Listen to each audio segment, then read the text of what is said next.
Namaha. Krishna, who is known as Govinda, is the supreme Godhead. He has an eternal blissful spiritual body. He is the origin of all. He has no other origin, and he is the prime cause of all causes. The spiritual place of transcendental pastimes of Krishna is portrayed in the second verse. The super excellent station of Krishna, which is known as Gokul, has thousands of petals, and a corolla like that of a lotus sprouted from a part of his infinitary aspect, the world of the leaves being the actual abode of Krishna. The world of their transcendental lotus is the realm wherein dwells Krishna. It's a hexagonal figure, the abode of the indwelling, predominated and predominating aspect of the Absolute. Like a diamond, the central supporting figure of self-luminous Krishna stands as the transcendental source of all potencies. The holy name, consisting of 18 transcendental letters, is manifested in a hexagonal figure with 6-fold divisions. The world of that eternal realm Gokul is the hexagonal abode of Krishna. Its petals are the abodes of gopis, who are part and parcel of Krishna, to whom they are most lovingly devoted and are similar in essence. The petals shine beautifully like so many walls. The extended leaves of that lotus are the garden-like dham, that is spiritual abode of Sri Radhika, the most beloved of Krishna. The surrounding external plane of Gokul is described in this verse. There is a mysterious quadrangular place named Shvetdvip surrounding the outskirts of Gokul. Shvetdvip is divided into 4 parts on all sides. The abode of Vasudev, Sankarshan, Pradyumna, and Anirudh are separately located in each of these 4 parts. These 4 divided abodes are enveloped by the 4-fold human requirements such as piety, wealth, passion, and liberation, as also by the 4 Vedas, namely Rig, Sam, Yajur, and Atharv, which deal with the mantra and which are the basis of achievements of the 4-fold mundane requirements. 10 tridents are fixed in the 10 directions, including the zenith and nadir. The 8 directions are decorated with the 8 jewels of Mahapadma, Padma, Shankh, Makar, Kachap, Mukund, Kund, and Neel. There are 10 protectors, Dikpalas, of the 10 directions in the form of mantra. The associates of the hues of blue, yellow, red, and white, and the extraordinary potencies bearing the names of Vimal, etc., shine on all sides. The Lord of Gokul is the transcendental supreme Godhead, the own self of eternal ecstasies. He is the superior of all superiors and is busily engaged in the enjoyments of the transcendental realm and has no association with his mundane potency. Krishna never consorts with his illusory energy. Still, her connection is not entirely cut off from the absolute truth. When he intends to create the material world, the amorous pastime in which he engages by consorting with his own spiritual chit potency, Rama, by casting his glance at the deluding energy in the shape of sending his time energy, is an auxiliary activity. The secondary process of association with Maya is described. Rama Devi, the spiritual chit potency, beloved consort of the Supreme Lord, is the regulatrix of all entities. The divine plenary portion of Krishna creates the mundane world. At creation, there appears a divine halo of the nature of his own subjective portion, Swamsha. This halo is divine Shambhu, the masculine symbol or manifested emblem of the Supreme Lord. This halo is the dim twilight reflection of the supreme eternal effulgence.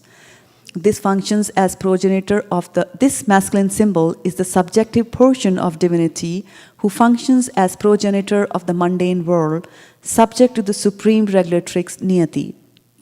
The conceiving potency in regard to mundane creation makes her appearance out of the supreme regulatrix. She is Maya, the limited, non-absolute apara potency, the symbol of mundane feminine productivity. The intercourse of these two brings forth the faculty of perverted cognition, the reflection of the seed of the procreative desire of the Supreme Lord. Next verse, please. All offering of the consort of the great Lord Maheshwar of this mundane world are of the nature of the embodiment of the mundane masculine and feminine generative organs. The person embodying the material causal principle, namely the great lord of this mundane world, Maheshwar, Shambhu, in the form of the male generating organ, is joined to his female consort, the limited energy Maya, as the efficient causal principle. The Lord of the world, Mahavishnu, is manifest in him by his subjective portion in the form of his glands. The Lord of the mundane world, Mahavishnu, possesses thousands of heads, eyes, hands. He is the source of thousands of avatars in his thousands of subjective portions. He is the creator of thousands of individual souls. Next, please. The same Mahavishnu is spoken of by the name of Narayan in this mundane world. From that eternal person has sprung the vast expanse of water of the spiritual causal ocean. The subjective portion of Sankarshan, who abides in Paravyama, the above Supreme Purush, with thousands of subjective portions, reposes in the state of divine sleep, Yoga Nidra, in the waters of the spiritual causal ocean. The spiritual seeds of Sankarshan, existing in the pores of skin of Mahavishnu, are born as so many golden sperms. These sperms are covered with 5 great elements. The same Mahavishnu entered into each universe as his own separate subjective portions. The divine portions that entered into each universe are possessed of his majestic extension. That is, they are the eternal universal soul, Mahavishnu, possessing thousands of heads. The same Mahavishnu created Vishnu from his left limb, Brahma, the first progenitor of beings, from his right limb, and from the space between his 2 eyebrows, Shambhu, the divine masculine manifested halo. The function of Shambhu in relation to Jivas is that this universe enshrining the mundane egotistic principle has originated from Shambhu. Thereupon, the same great personal Godhead, assuming the 3-fold forms of Vishnu, Prajapati and Shambhu, entering into the mundane universe, plays the pastimes of preservation, creation and destruction of this world. This pastime is contained in the mundane world. Hence, it being perverted, the Supreme Lord, identical with Mahavishnu, prefers to consort with the goddess Yoga Nidra, the constituent of his own spiritual chit potency, full of the ecstatic trance of eternal bliss appertaining to his own divine personality. When Vishnu, lying in the ocean of milk, wills to create this universe, a golden lotus springs from his navel pit. The golden lotus with its stems is the abode of Brahma, representing Brahmalok or Satyalok. Before the conglomeration, the primary elements in the nation state remain originally separate entities. Non-application of the conglomerating process is the cause of their separate existence. Divine Mahavishnu, primal Godhead, through the association of his own spiritual chit potency, moved Maya, and by the application of the conglomerating principle, created those different entities in their state of cooperation. And after that, he himself consorted with Yoga Nidra by way of his eternal dalliance with his spiritual chit potency. By conglomerating all those separate entities, he manifested the innumerable mundane universes and himself entered in the inmost recess of every extended conglomerate, Virat Vigraha. At that time, those jivas who had lain dormant during the cataclysm were awakened. The same jiva is eternal and is for eternity and without a beginning joined to the Supreme Lord by the tie of an eternal kingship. He is transcendental spiritual potency. The divine lotus which springs from the navel pit of Vishnu is in every way related by the spiritual tie with all souls and is the origin of 4-phase Brahma versed in the 4 Vedas. On coming out of the lotus, Brahma, being guided by the divine potency, tuned his mind to the act of creation under the impulse of previous impressions. But he could see nothing but darkness in every direction. Then the goddess of learning Saraswati, the divine consort of the Supreme Lord, said thus to Brahma, who saw nothing but gloom in all directions. O Brahma, this mantra, namely, Kleem Krishnai Govindai Gopi Jan Vallabhai Swaha, will assuredly fulfill your heart's desire. O Brahma, do thou practice spiritual association by means of this mantra, then all your desires will be fulfilled. Brahma, being desirous of satisfying Govinda, practiced the cultural acts for Krishna in Golok, Lord of Shwetdeep, for a long time. His meditation ran thus: there exists a divine lotus of 1,000 petals, augmented by millions of filament in the transcendental land of Golok.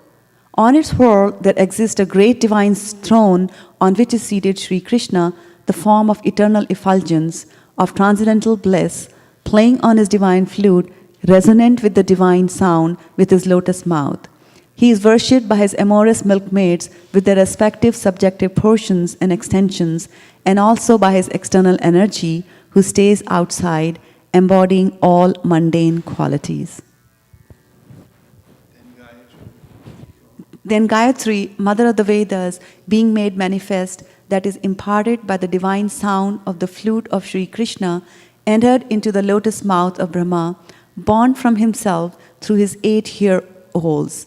The lotus-born Brahma, having received the Gayatri, sprung from the flute song of Sri Krishna, attained the status of the twice-born, having been initiated by the supreme primal preceptor, Godhead himself. Enlightened by the collection of that Gayatri, embodying the 3 Vedas, Brahma became acquainted with the expanse of the ocean of truths. Then he worshipped Sri Krishna, the essence of all Vedas, with this hymn: I worship Govinda, the primal Lord, the first progenitor, who is tending the cows, yielding all desire, in abodes built with spiritual gems, surrounded by millions of purple trees, always served with great reverence and affection by hundreds of thousands of Lakshmis or Gopis. I worship Govinda, the primal Lord, who is adept in playing on his flute, with blooming eyes like lotus petals, with head decked with peacock's feather, with a figure of beauty tinged with the hue of blue clouds, and his unique loveliness charming millions of cupids. I worship Govinda, the primal Lord, round whose neck is swinging a garland of flowers, beautified with the moon locket, whose 2 hands are adorned with the flute and jeweled ornaments, who always revels in pastimes of love, whose graceful 3-fold bending form of Shyam Sundar is eternally manifest. I worship Govinda, the primal Lord, whose transcendental form is full of bliss, truth, substantiality, and is thus full of the most dazzling splendor. Each of the limbs of that transcendental figure possesses in himself the full-fleshed functions of all the organs, and eternally sees, maintains, and manifests the infinite universes, both spiritual and mundane. I worship Govinda, the primal Lord, who is inaccessible to the Vedas, but obtainable by pure unalloyed devotion of the soul, who is without a second, who is not subject to decay, is without a beginning, whose form is endless, who is the beginning and the eternal Purusha, yet he is a person possessing the beauty of blooming youth. I worship Govinda, the primal Lord, only the tip of the toe of whose lotus feet is approached by the yogis who aspire after the transcendental and betake themselves to pranayam by drilling the respiration, or by the jnanis who try to find out the non-differentiated Brahman by the process of elimination of the mundane, extending over thousands of millions of years. He is an undifferentiated entity, as there is no distinction between potency and the possessor thereof. In his work of creation of millions of worlds, his potency remains inseparable. All the universes exist in him, and he is present in his fullness in every one of the atoms that are scattered throughout the universe at one and the same time. Such is the primal Lord whom I adore. I adore the same Govinda, the primal Lord, in whose praise men who are imbued with devotion sing the mantra suktas told by the Vedas by gaining their appropriate beauty, greatness, thrones, conveyances, and ornaments. I worship Govinda, the primal Lord, residing in his own realm Golok, with Radha, resembling his own spiritual figure, the embodiment of the ecstatic potency, possessed of the 64 artistic activities, in the company of her confidants, Sakhis, embodiments of the extensions of a bodily form, permeated and vitalized by his ever blissful spiritual rasa. I worship Govinda, the primal Lord, who is Shyam Sundar Krishna himself, with inconceivable, innumerable attributes, whom the pure devotees see in their heart of hearts with the eye of devotion, tinged with the salve of love. I worship Govinda, the primal Lord, who manifested himself personally as Krishna and the different avatars in the world in the form of Ram, Nrsimha, Vamana, etc., as his subjective portions. I worship Govinda, the primal Lord, whose effulgence is the source of the non-differentiated Brahman mentioned in the Upanishads, being differentiated from the infinity of glories of the mundane universe, appears as the indivisible, infinite, limitless truth.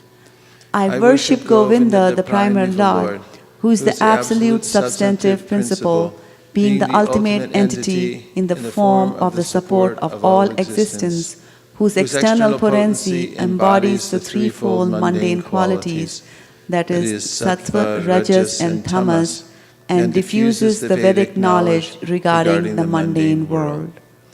I worship Govinda, the primal Lord, whose glory ever triumphantly dominates the mundane world by the activity of his own pastimes, being reflected in the mind of recollecting souls as a transcendental entity of ever blissful cognitive rasa. Lowest of all is located Devi Dham, mundane world. Next above it is Mahesh Dham, abode of Mahesh. Above Mahesh Dham is placed Hari Dham, abode of Hari, and above them all is located Krishna's own realm named Goloka. I adore the primal Lord Govinda, who has allotted their respective authorities to the rulers of their girded realms. The external potency Maya, who is of the nature of the shadow of the Chit potency, is worshipped by all people as Durga, the creating, preserving, and destroying agency of this mundane world. I adore the primal Lord Govinda, in accordance of whose will Durga conducts herself. Just as milk is transformed into curd by the action of acids, but yet the effect curd is neither same as nor different from its causes, namely milk, so I adore the primal Lord Govinda, of whom the state of Shambhu is a transformation for the transformance of the work of destruction. The light of one candle being communicated to other candles, although it burns separately in them, is the same in its quality. I adore the primal Lord Govinda, who exhibits himself equally in the same mobile manner in his various manifestations. I adore the primal Lord Govinda, who, assuming his own subjective form, who bears the name of Shesha, replete with the all-accommodating potency, and reposing in the causal ocean with the infinity of the world in the pores of his hair, enjoys creative sleep, yoga nidra. Brahma and the other lords of the mundane worlds, appearing from the pores of hair of Mahavishnu, remain alive as long as the duration of one exhalation of the latter, Mahavishnu. I adore the primal Lord Govinda, of whose subjective personality Mahavishnu is the portion of portion. I adore the primal Lord Govinda, from whom the separated subjective portion Brahma receives his power for the regulation of the mundane world, just as the sun manifests some portion of his own light in all the effulgent gems that bear the names of Suryakanta, etc. I adore the primal Lord Govinda, whose lotus feet are always held by Ganesh upon the pair of tumuli protruding from his elephant head, in order to obtain power for his function of destroying all the obstacles on the path of progress of the three worlds. The three worlds are composed of the 9 elements, viz. Fire, earth, ether, water, air, direction, time, soul, and mind. I adore the primal Lord Govinda, from whom they originate, in whom they exist and into whom they enter at the time of the universal cataclysm. The sun, who is the king of all planets, full of infinite effulgence, the image of the good soul, is as the eye of this world. I adore the primeval Lord Govinda, in pursuance of whose order the sun performs his journey, mounting the wheel of time. I adore the primeval Lord Govinda, by whose conferred power are maintained the manifested potencies that are found to exist of all virtues, all vices, the Vedas, the penances, and all jivas, from Brahma to the meanest insect. I adore the primeval Lord Govinda, who burns up to their roots all fruitive activities of those who are imbued with devotion and impartially ordains for each the due enjoyment of the fruits of one's activities, of all those who walk in the path of work in accordance with the chain of their previously performed works, no less in the case of the tiny insect that bears the name of Indragopa than in that of Indra, king of the Devas. I adore the primeval Lord Govinda, the meditators of whom, by meditating upon him, under the sway of wrath, amorous passion, natural friendly love, fear, parental affection, delusion, reverence, and willing service, attain to bodily forms befitting the nature of their contemplation. I worship that transcendental seat known as Shvedvipa, where as loving consorts, the Lakshmis in their unalloyed spiritual essence practice the amorous service of the Supreme Lord Krishna as their only lover, where every tree is a transcendental purpose tree, where the soil is the purpose gem, all water is nectar, every word is a song, every gate is a dance, the flute is the favorite attendant, effulgence is full of transcendental bliss, and the supreme spiritual entities are all enjoyable and tasty, where numberless milk cows always emit transcendental oceans of milk, where there is eternal existence of transcendental time, who is ever present and without past or future, and hence is not subject to the quality of passing away, even for the space of half a moment. That realm is known as Goloka only for a very few self-realized souls in this world.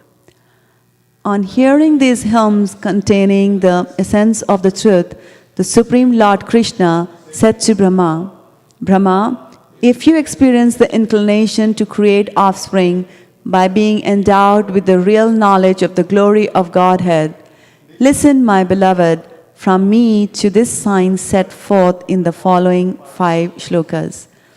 When the pure spiritual experience is excited by means of cognition and service, bhakti, super excellent, unalloyed devotion, characterized by love for Godhead, is awakened toward Krishna, the beloved of all souls. The highest devotion is attained by slow degrees by the method of constant endeavor for self-realization with the help of scriptural evidence, theistic conduct, and perseverance in practice. These plenary practices of devotion, sadhana bhakti, are conducive to the realization of loving devotion. Loving devotion, than whom there is no superior well-being, who goes hand in hand with the attainment of the exclusive state of supreme bliss, and who can lead to myself. Abandoning all meritorious performances, serve me with faith. The realization will correspond to the nature of one's faith. The people of the world act ceaselessly in pursuance of some ideal. By meditating on me, by means of those deeds, one will obtain devotion characterized by love in the shape of the supreme service. Listen, O Vidhi, I am the seed, that is the fundamental principle of this world of animate and inanimate objects. I am Pradhan, the substance of matter. I am Prakriti, material cause, and I am Purusha, efficient cause. This fiery energy that belongs specially to the Brahman, that inheres in you, has been conferred by me. It is by bearing this fiery energy that you regulate this phenomenal world of animate and inanimate objects.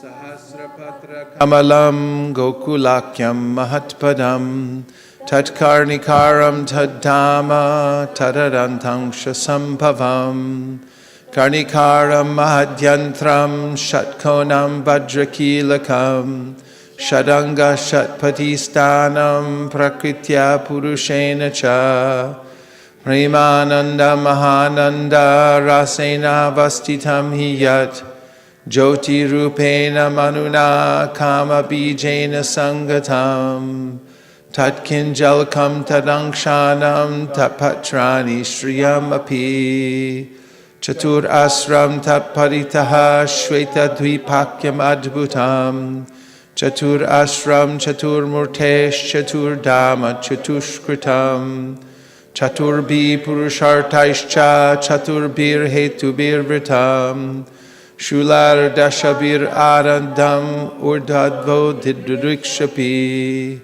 Ashtabhir Nidibir Jushtam Ashtabhi Siddhibistata Manurupaishta Dashabhir Dikpalai Parito Vratam Shamar Goraishta Raktaishcha Shuklaishcha Parshadarshabahe Shobitam Shakti Bistabir Adbhuta Bisamantataha Evam Jyotirmayo Deva Sadananda Paratparaha Atma Ramasya Tasyasti Prakrityana Samagamaha Maya Ya Ramamanasya Naviyogasthaya Saha Atmana Ramaya Reme Tyakvakalam Sushikshaya Niyati Sarama Devi Tatpriya Tatvasham Tada Talingam Bhagavan Shambhur Jyoti Rupa Sanatanaha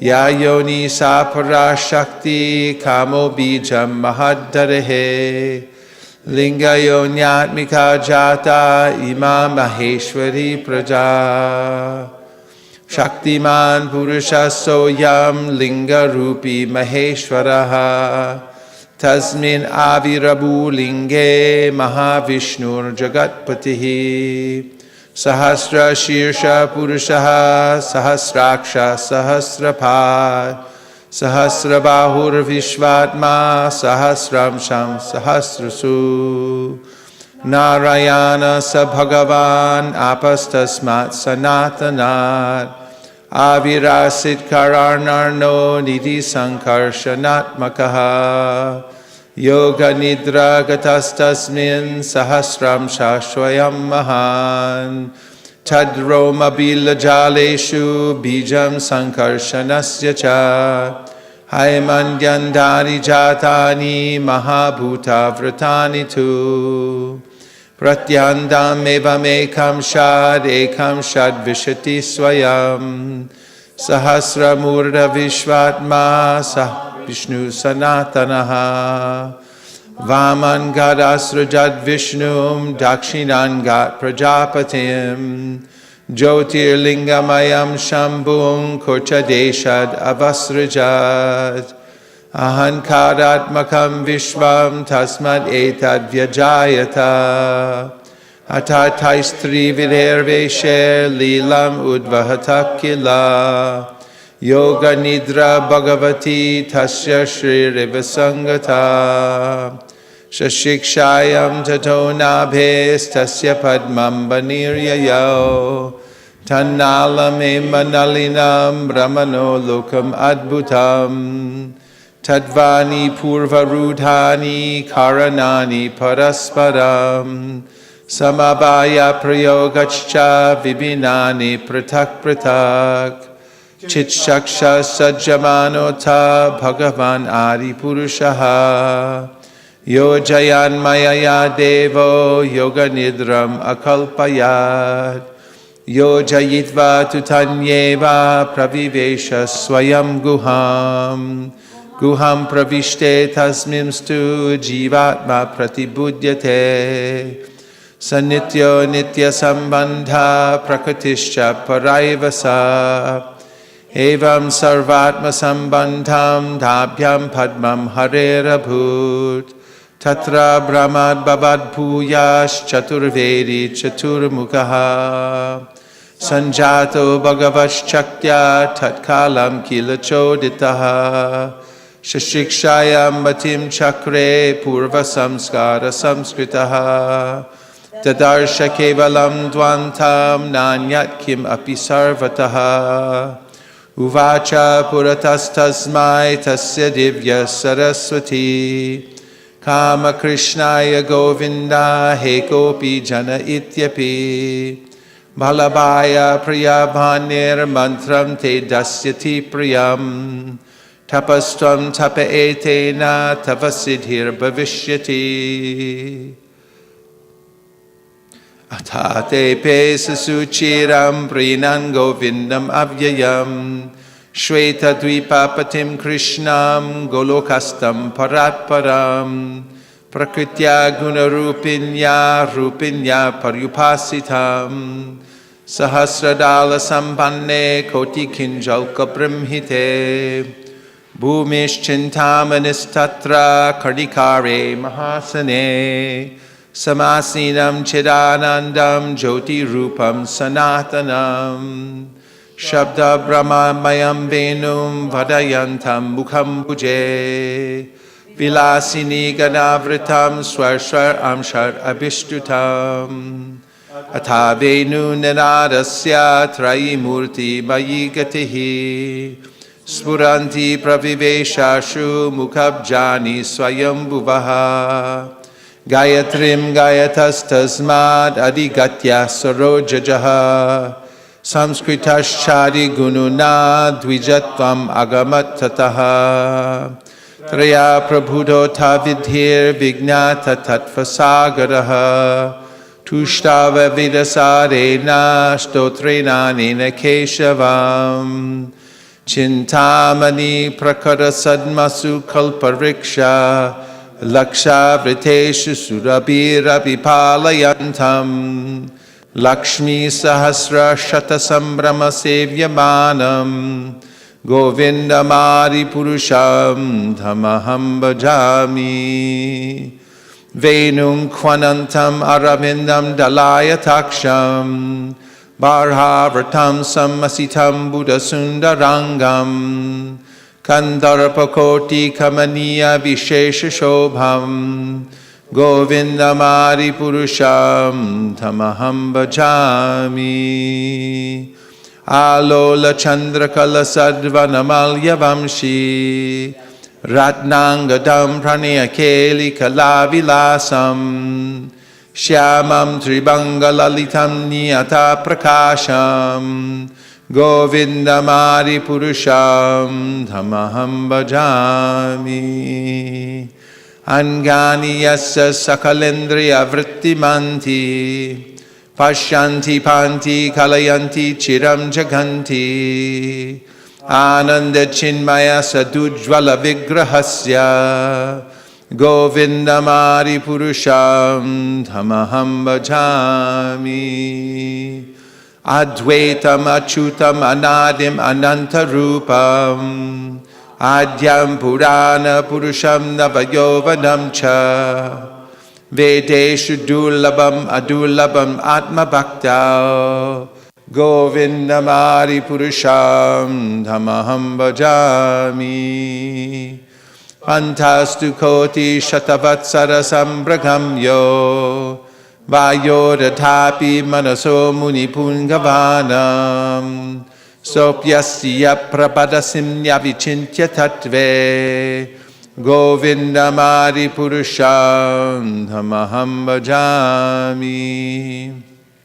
Ekopya Saura Charitum Jagadanda Kotim Yat Shakti Rasti Jagadanda Chayaya Danta Andantarasta Paramanu Chayantarastam Govindamari Purusham Dhamaham Bhajami. Yad Bhava Bhavitatiyo Manujastataiva Samprapya Rupa Mahima Sanayana Bhusha Suktaryameva Nagama Pratitaistu Vanti Govindamari Purusham Dhamaham Bhajami. Ananda Chinmaya Rasa Pratibhavitavis Tabirya Eva Nijarupataya Kalabhi Goloka Eva Nivasatya Kilatma Bhuto Govindamari Purusham Dhamaham Bhajami. Premanjana Chudita Bhakti Vilochanena Santaksa Daiva Hridayeshu Vilokayanti Yam Shama Sundaram Achintya Gunaswarupam Govindamari Purusham Dhamaham Bhajami. Ramari Muti Shukalani Amena Tishtan Nanavataram Akarod Bhuvaneshu Kintu Krishna Swayam Samabhavat Parama Pumanyo Govindamari Purusham Dhamaham Bhajami. Yasya Prabha Prapapato Jakatanda Koti Koti Shashesha Vasudari Vibhuti Pinnam Tad Brahma Nishkalam Anantam Ashesha Bhutam Govindamari Purusham Dhamaham Bhajami.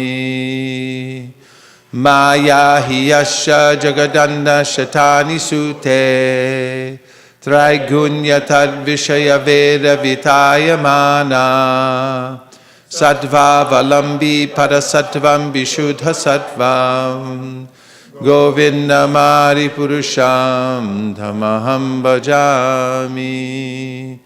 Ananda Chinmaya Rasatmataya Manasu Yapraninam Pratipalam Smarutam Upetya Lilayatena Bhuvanani Jayatya Jastram Govindamari Purusham Dhamaham Bhajami.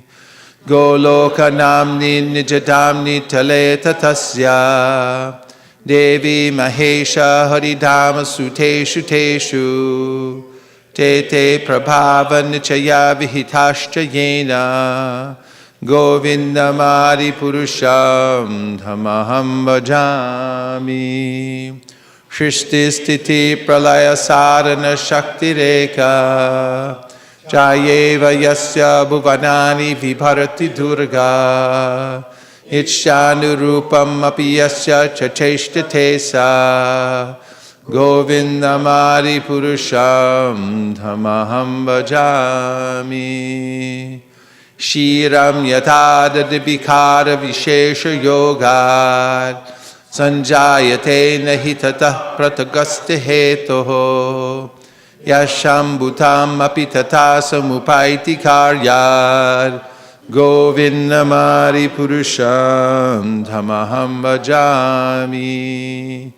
Deparchareva Hirashantanam Abhyupetya Dipayate Vravata Hetu Samana Dharma Yastadrageva Hicha Vishnu Chaya Vibhati Govindamari Purusham Dhamaham Bhajami. Yakarnarnabhajale Bhajati Sma Yoga Nidramananta Jagadanda Saromakupaha Adhara Shaktim Avalambya Param Samurtim Govindamari Purusham Dhamaham Bhajami. Yasyaika Nishvasitakala Matavalambya Jivanti Loma Vilaja Jagadandanata Vishnur Mahansa Ihayasya Kala Vishesho Govindamari Purusham Dhamaham Bhajami. Vasvanyatashma sakaleshu nijeshu tejaha Swiyam kiya prakatayatta vitadvadatra Brahma ya esha jagadanda vidhana karta Govindamari purusham dhamaham bhajami Yatpada pallava yugam vinidaya kumbha Dvandve pranama samaye saganadi rajaha Vignan vinhantam alamasya jagatrayasya Govindamari purusham dhamaham bhajami Nirmahi ganganamam mumurudishascha Kalastatatma manasiti jagatrayani Yasmad bhavanti vivavanti vishanti yamcha Govindamari purusham tamaham bhajami Yat shakshuresha shavita sakala grahanam Raja samasta suramuti rashesha tejaha Yasyagnaya brahmati sambratakala chakro Govindamari purusham dhamaham bhajami Dharmo tapapa nichaya shrutayastapamsi Brahmari kita patagavadayascha jivaha Yadatra matra vibhava prakata prabhava Govindamari purusham dhamaham bhajami Yastvindra gopam atavendra mahosvakarma Bandhanu rupa palabhajanamatanoti Karmani nirdahati kintu cha bhakti bhajam Govindamari purusham dhamaham bhajami Yam krodha kama sahaja pranayari piti Vatsalya moha guru gaurava sevya bhavahi Sanchintya tassa sadrashim tanamapurete Govindamari purusham dhamaham bhajami Govindamari purusham dhamaham bhajami Sriya kanta kantak parama purusha kalpataravo Druma bhumischintamani ganamayi toyam amritam Kata ganam natyam gamanam api vamshi priyasaki Chidanandam jyoti paramapi tarasvadyam api cha Sayatra shiradhi sravati surabhibhyascha sumahan Nimeshardhyakyo va vrajati nahi atrapi samayaha Bhaje shveta dvipam tamaham iha golokam ityam Vidantaste santakshiti viralachara katipaye Ato vacha mahavishnur bhagavantam prajapatim Brahman mahatva vijnane prajasarge chachinmatihi Pancha shloki mimam vidyam bhachatatvam nibodame Prabhude jnana bhakti vyam atmayananda chinmayi Ude tunatama bhaktir bhagavat prema lakshana Pramanaistat saracharaistatadabhyasir nirantaram Bodhayanat manatmanam bhaktimapyuttamam labhed Yasya shreyaskaram nasti yaya nivritim apnuyad Yasarayati mameva bhaktim thameva sadayed Dharmananyan parityaja mamekam bhaja vishwasan Yadrishi yadrishi shraddha siddhir bhavati tadrishi Urvannirantaram karma loko yam anuvartate Tenaiva karmana dhyayan mam param bhaktimicchati Aham hi vishwasya characharasya bhijamradanam prikti pumamscha Maya hitam teja idam vibarshi vide videhi tomato jaganti Ishvaraha Parama Krishna Sakchidananda Vigraha Anadiradir Govinda Sarva Karana Karanam Iti Sri Brahma Samhita Sambhurnam Hari Om. Welcome everyone, so nice to see you. Hare Krishna. Coming all the way from Chicago? Nice. And now we're going to sing the Guru Vashtakam. Shri Guru Vashtakam. Prikishori's not here?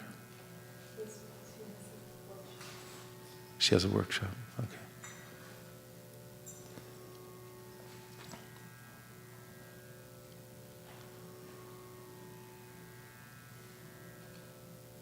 This Shri Guru Vashtakam is written by Srila Vishwanath Chakravarti Thakur, one of the greatest of our acharyas, who is accepted as an authority.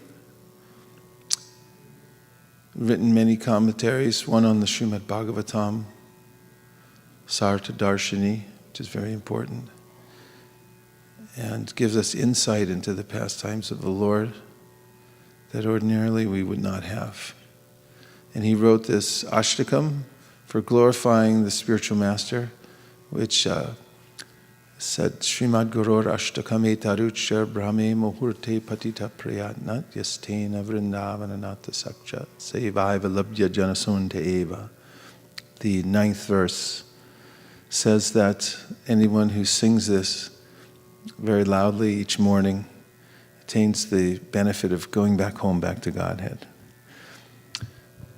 Samsara davanata lidha loka Tranaya karunya gana ganatvam Praptasya kalyana gunarnavasya Vande guroshi charanara vindam Mahaprabho kirtana nritya gita Vaditra madhyan manasora sena Romancha kampashutaranga bhajo Vande Guroshi Charanara Vindam Shri Vigrahara Dhana Nityanana Shringaratan Mandira Marjanada Yuktasya Bhaktamscha Niyunchatopi Vande Guroshi Charanara Vindam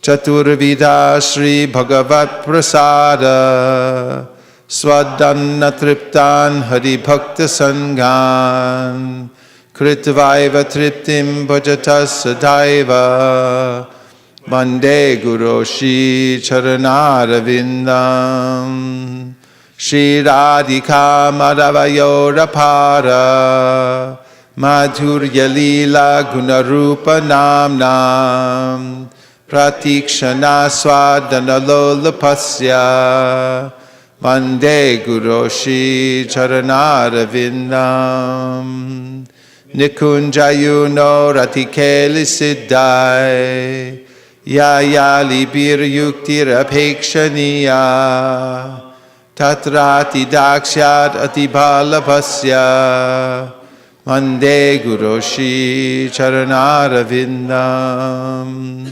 Sakshat Daritvena Samasta Shastra Uktastata Bhavjata Eva Sadbihi Kintu Praborya Priya Eva Tasya Vande Guroshi Charanara Vindam Yasya Prasadat Bhagavat Prasado Yasya Prasadat Nagati Kutopi Dhyayan Stuvam Stasya Yashastri Sandhyam Vande Guroshi Charanara Vindam Srimad Guru Ashtakam Etaduchchar Brahme Muhurte Patati Prayatnat Yastena Vrindavananata Sakshat Sevai Vallabhya Janashonte Eva. Hey, good. Everything's here. The spiritual master is receiving benediction from the ocean of mercy altogether. Just as a cloud pours water on a forest fire to extinguish it, so the spiritual master delivers the materially afflicted world by extinguishing the blazing fire of material existence. I offer my respectful obeisances unto the lotus feet of such a spiritual master, who is an ocean of auspicious qualities. Chanting the holy name, dancing in ecstasy, singing and playing musical instruments, the spiritual master is always gladdened by the Sankirtan movement of Lord Chaitanya Mahaprabhu. Because he is relishing the mellows of pure devotion within his mind, sometimes his hair stands on end. He feels quivering in his body, and tears flow from his eyes like waves. I offer my respectful obeisances unto the lotus feet of such a spiritual master. The spiritual master is always engaged in the temple worship of Sri Sri Radha and Krishna. He also engages his disciples in such worship. They dress the deities in beautiful clothes and ornaments, clean their temple, and perform other similar worship of the Lord. I offer my respectful obeisances unto the lotus feet of such a spiritual master. The spiritual master is always offering Krishna 4 kinds of delicious food. Analyze that which is licked, chewed, drunk, and sucked. When the spiritual master sees that the devotees are satisfied by eating Bhagavat Prasad, he is satisfied. I offer my respectful obeisances unto the lotus feet of such a spiritual master. The spiritual master is always eager to hear and chant about the unlimited conjugal pastimes of Radhika and Madhava, and their qualities, names, and forms. The spiritual master aspires to relish these at every moment. I offer my respectful obeisances unto the lotus feet of such a spiritual master. The spiritual master is very dear because he is expert in assisting the gopis at different times, make different tasteful arrangements for the perfection of Radha and Krishna's conjugal loving affairs within the groves of Vrindavan. I offer my most humble obeisances unto the lotus feet of such a spiritual master. The spiritual master is to be honored as much as the Supreme Lord because he is the most confidential servitor of the Lord. This is acknowledged in all revealed scriptures and followed by all authorities. Therefore, I offer my respectful obeisances unto the lotus feet of such a spiritual master, who is a bona fide representative of Sri Hari Krishna. By the mercy of this spiritual master, one receives the benediction of Krishna. Without the grace of the spiritual master, one cannot make any advancement. Therefore, I should always remember and praise the spiritual master. At least 3 times a day, I should offer my respectful obeisances unto the lotus feet of my spiritual master. One who with great care and attention loudly recites this beautiful prayer to the spiritual master during the Brahma Muhurta obtains direct service to Krishna, the Lord of Vrindavan, at the time of his death. And now we'll look at the Tulsi Artik.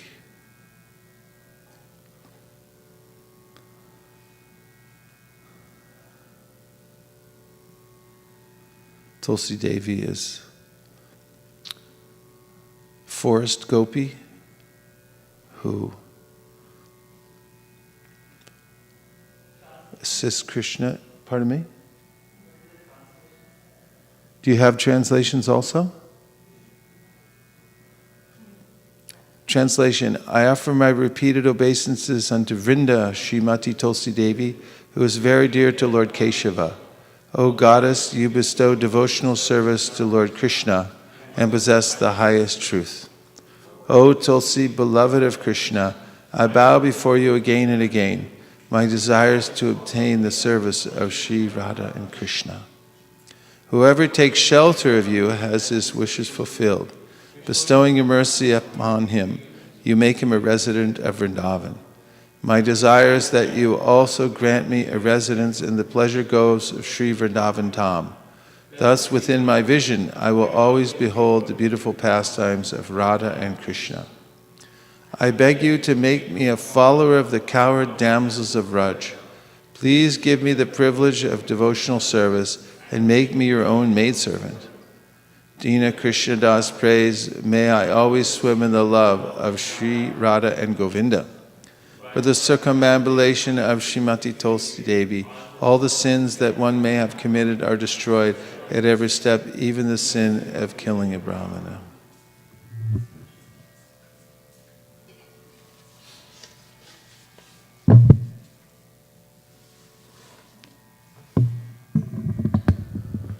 Namo Namo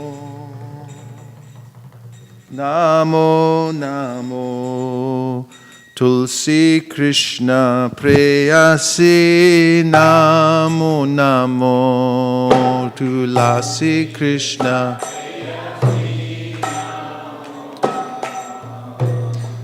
Radha Krishna Seva Pavo E Abhilashi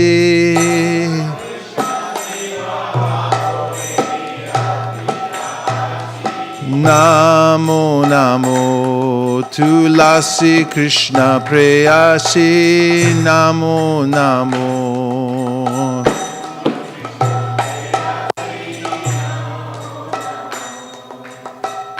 Jeto Mara Sharna Loy Tara Bansha Purna Ho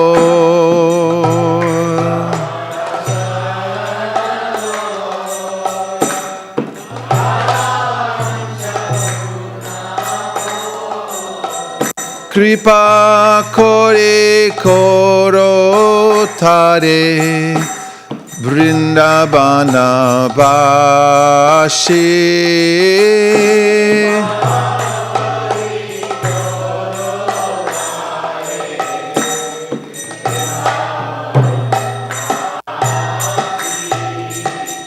Morae Abhilash Bilash Kunje Diova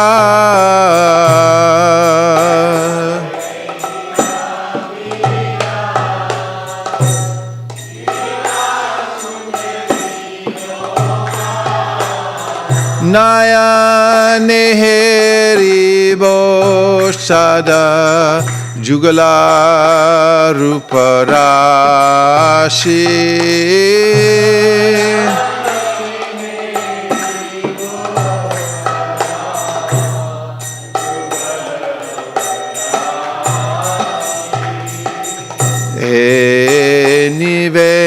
Nivedana Daro Shakiranugata Koro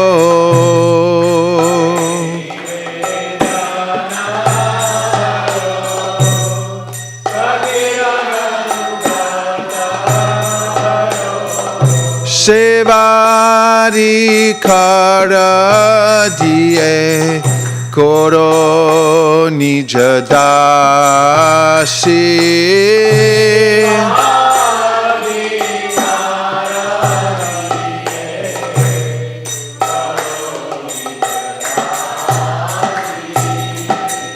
Dina Krishna Dasi Koi E Jena Mora Hoi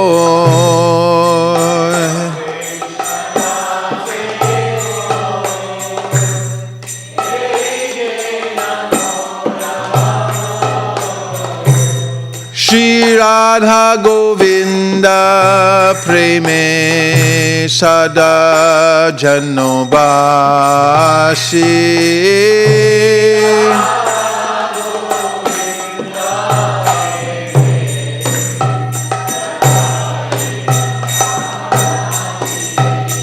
Namo Namo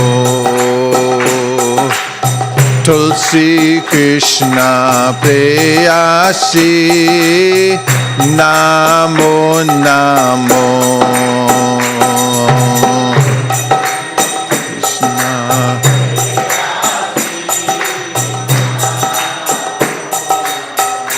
Yani Kani Chapapani Brahma Hatyadi Kani Cha Tani Tani Prana Shanti Pradakshina Pade Pade.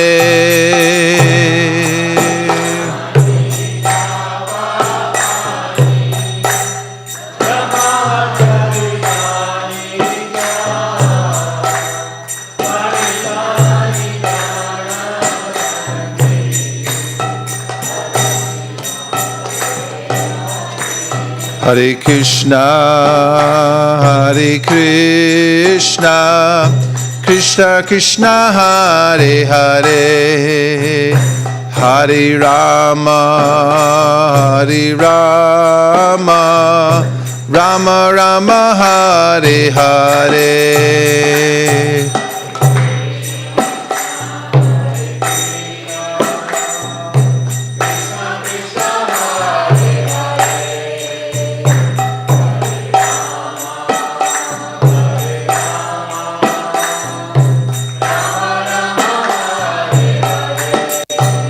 Hare Krishna, Hare Krishna, Krishna Krishna, Hare Hare, Hare Rama, Hare Rama, Rama Rama, Hare Hare.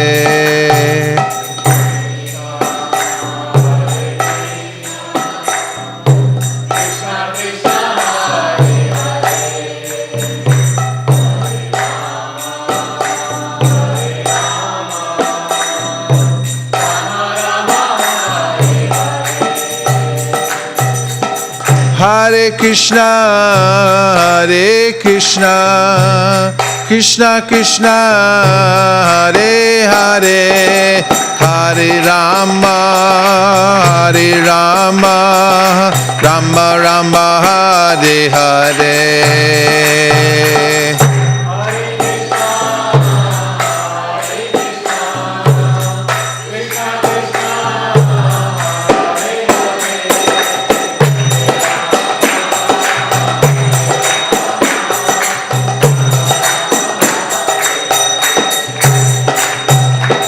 Hare Krishna, Hare Krishna, Krishna Krishna, Hare Hare, Hare Rama, Hare Rama, Rama Rama, Hare Hare.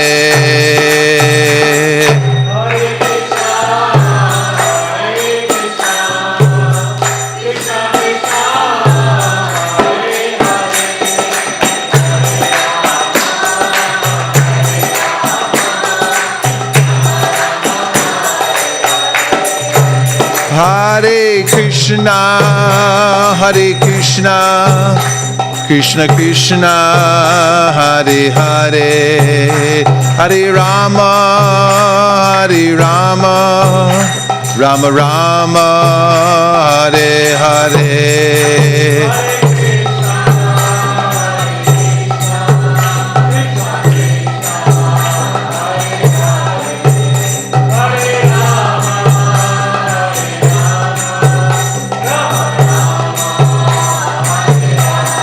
Jaya Tulsi Maharani, Jaya Vrinda Devi, Tulsi Maharani, Jaya Vrinda Devi.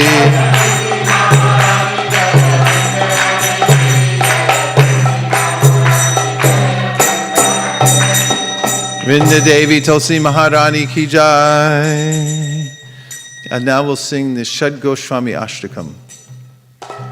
This Ashtakam is written by Srinivasa Acharya, who is writing about the glories of the 6 Goswamis of Vrindavan. They are the direct disciples of Sri Chaitanya Mahaprabhu. Rupa and Sanatan were engaged as high-level ministers in the government of the Nawab Hussain Shah, and practically running the government. And then they met Sri Chaitanya Mahaprabhu and left their posts to join him. And Mahaprabhu engaged them in Vrindavan to compile the Vaishnav Siddhanta and to also restore the holy places so that people would be able to see the original pastime places of Sri Chaitanya Mahaprabhu. They are known as eternal residents in the spiritual world, but they also appear in the pastimes of Sri Chaitanya Mahaprabhu and set the example of how to perform the sadhana, the practice of devotional service. So we're to follow in the footsteps of these Goswamis, Sanatana and Rupa Goswami, especially Vishwanath Chakravarti Thakur mentions in the Bhakti Rasamrita Sindhu that the process of devotional service actually is to follow. It's to follow in the footsteps of one of the residents of Vrindavan. In order to come to Vrindavan, one has to imbibe the same mood and methods as the residents of Vrindavan. This is mentioned in the Nectar of Instruction by Rupa Goswami, where he says, Tanama Rupa Charitadu Sikirtananu Smrityo Kramena Rasana Manasi Niyoja Tishtan Vraje Tananu Ragi Jananugami Kalam Nayid Akilamityupadesha Saram. One must become an anuragi, that is a follower of one of the residents of Vrindavan. And there are eternal associates of the Lord in Vrindavan. And two of those eternal associates are Rupa Goswami and Sanatana Goswami, who are in the roles of manjaris in the spiritual world. But in any case, Vishwanath Chakravarti Thakur says that we are to follow their mood and method while they were in earthly Vrindavan. That is, they performed certain kinds of practices every day that we can emulate ourselves. And those have to do with hearing and chanting, as we'll hear in this Ashtakam by Srinivasacharya. And they performed regularly every day, Sankhya Purvaka Namagana Natibi, certain kinds of singing and reading of scriptures, bowing down in a scheduled measurement, chanting, japa and so forth, all these things. And then they worked for establishing Krishna consciousness. Nana Shastra Vicharanaika Nipuno Shadharma Samstapako. They worked very hard compiling the scriptures, studying the scriptures very carefully. And we also do this. In fact, Prabhupada gave this as one of our, over and over again, he urged the devotees, read the books. I was just reading yesterday, Balai Dasi, who joined the Krishna Consciousness Movement in 1967, was telling me different parts of the early days, stories about the early days in Prabhupada. And her husband had joined Krishna Consciousness quite early also. And he had been in charge of the first printing press. That's why I was talking to her about the history of the printing press in ISKCON. The ISKCON press, it was called, in Boston. We had we owned our own press and all folding machines and all the ink that had to go in and everything. The devotees were actually making their own books and everything. Anyway, at one point he had become a little discouraged, and Prabhupada told him he should read 2 hours a day. And he also told many devotees that they should study the books very carefully. So this is the mood of Sanatana, Rupa Goswami, and the other Goswamis mentioned in this verse, about how they scrutinizingly studied all the Vedic scriptures. And then they compiled the essential parts in these books so we could clearly understand the path of Shuddha Bhakti and how to follow the mood and method of Sri Chaitanya Mahaprabhu. And so this is a very important song. It talks about the beauty of Sri Vrindavan Dham.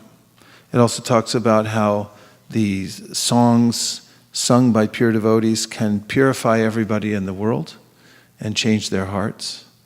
And that's what the Goswamis did. They poured out to the people of the world these beautiful songs about Govinda that would purify them. We'll read the translations first. The 6 Goswamis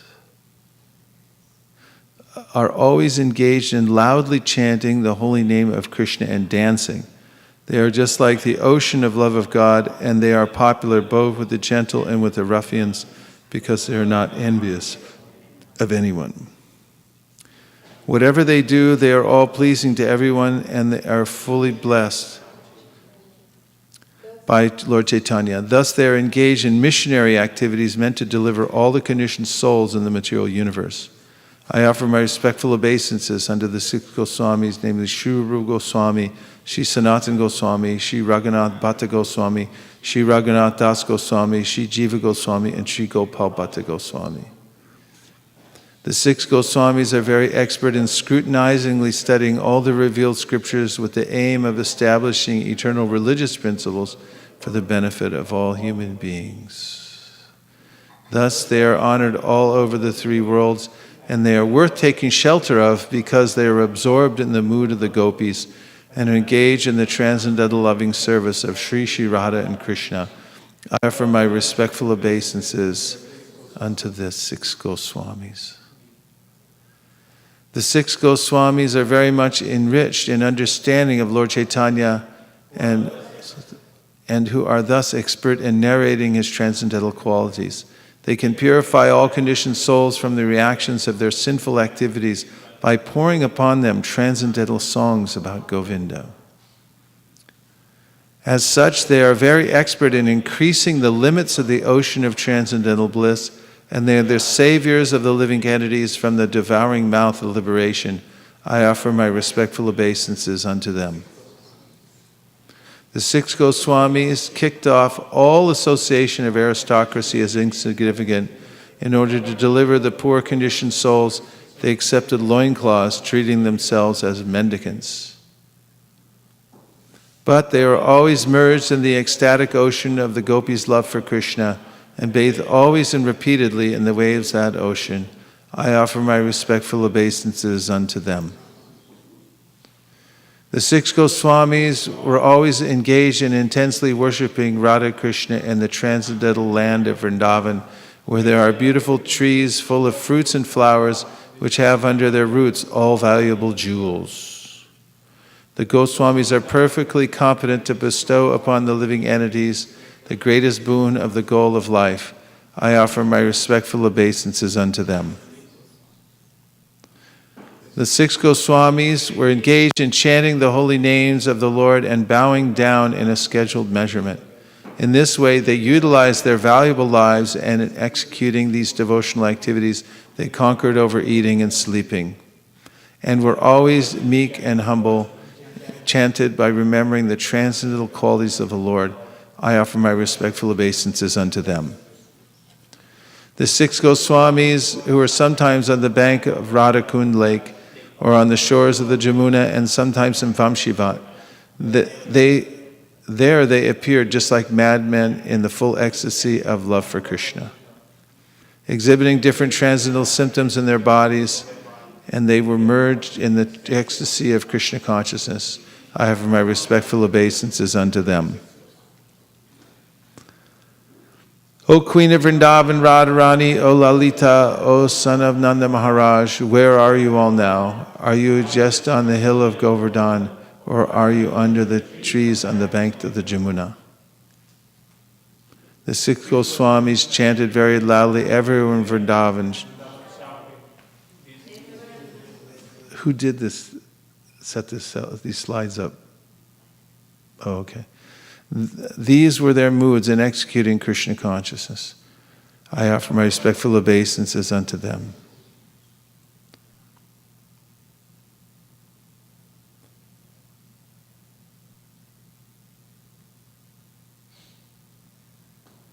We did 8? Krishna Kirtana Gana Nartana Paro. All together. Premamritambo Nidhi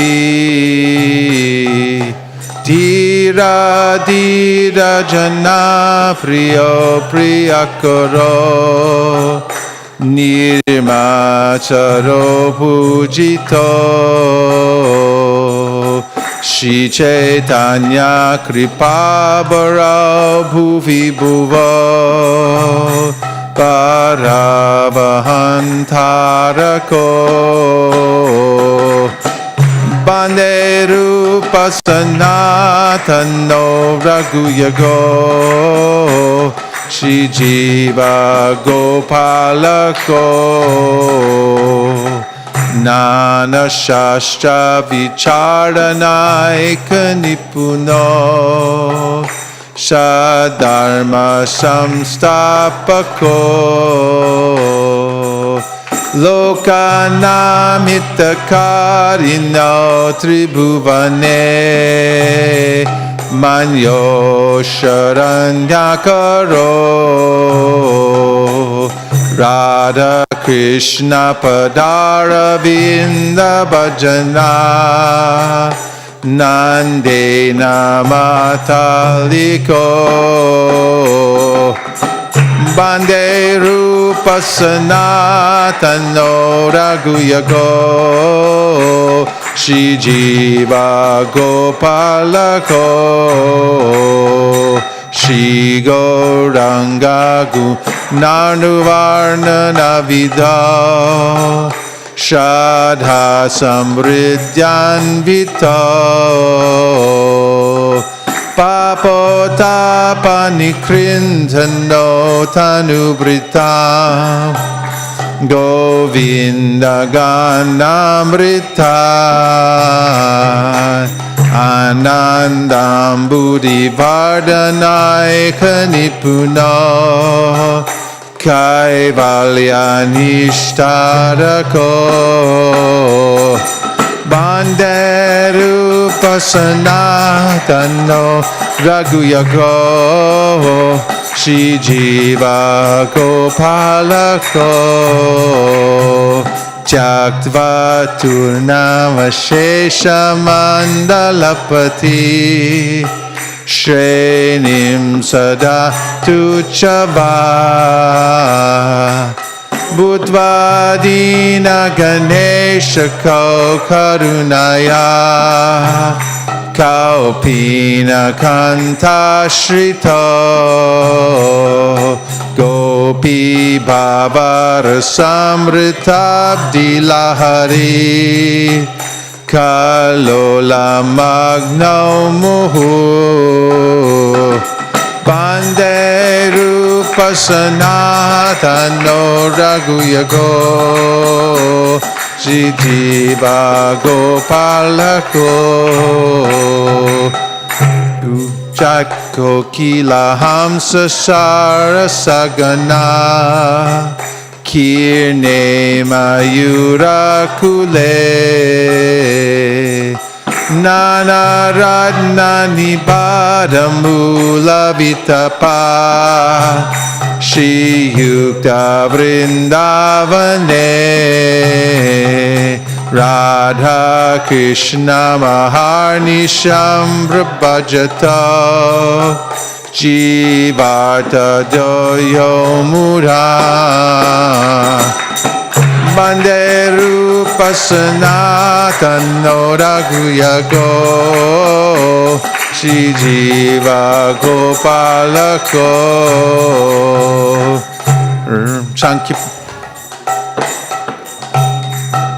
Sankhya Purvaka Namagana Natibi Kalavasani Krito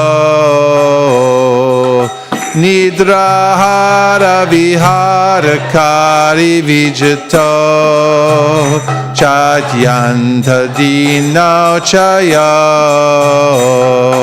Radha Krishna Gunasmriter Madhurima Nandena Sammohito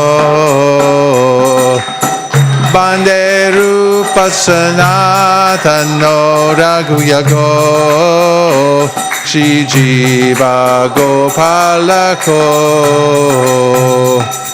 Radha Kunda Tate Kalinda Tanaya Tire Chavam Shivate Premonmadavashara Shesha Dashaya Dasto Brahmato Sada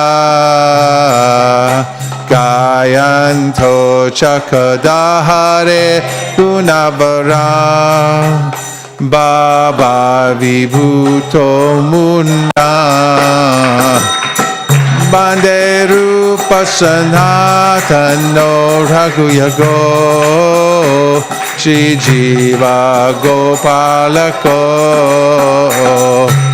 Hey Radhe Rajadeva Ki Chalalite Hey Nanda Sundo Kuta Shri Govardhana Kalpa Padapatale Kalindi Vane Kutaha Goshanta Viti Sarvato Vrajapure Ke Dharma Vivalo Banderu Pasanatano Raghuyago Shri Jiva Gopalako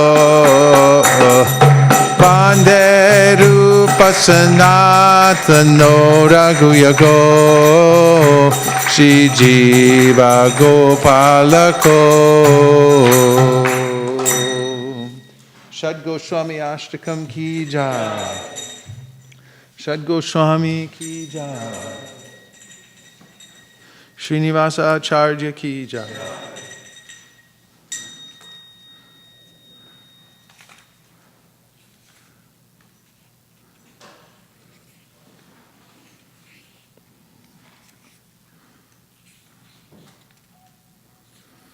I'm going to read a section from the Bhagavad Gita.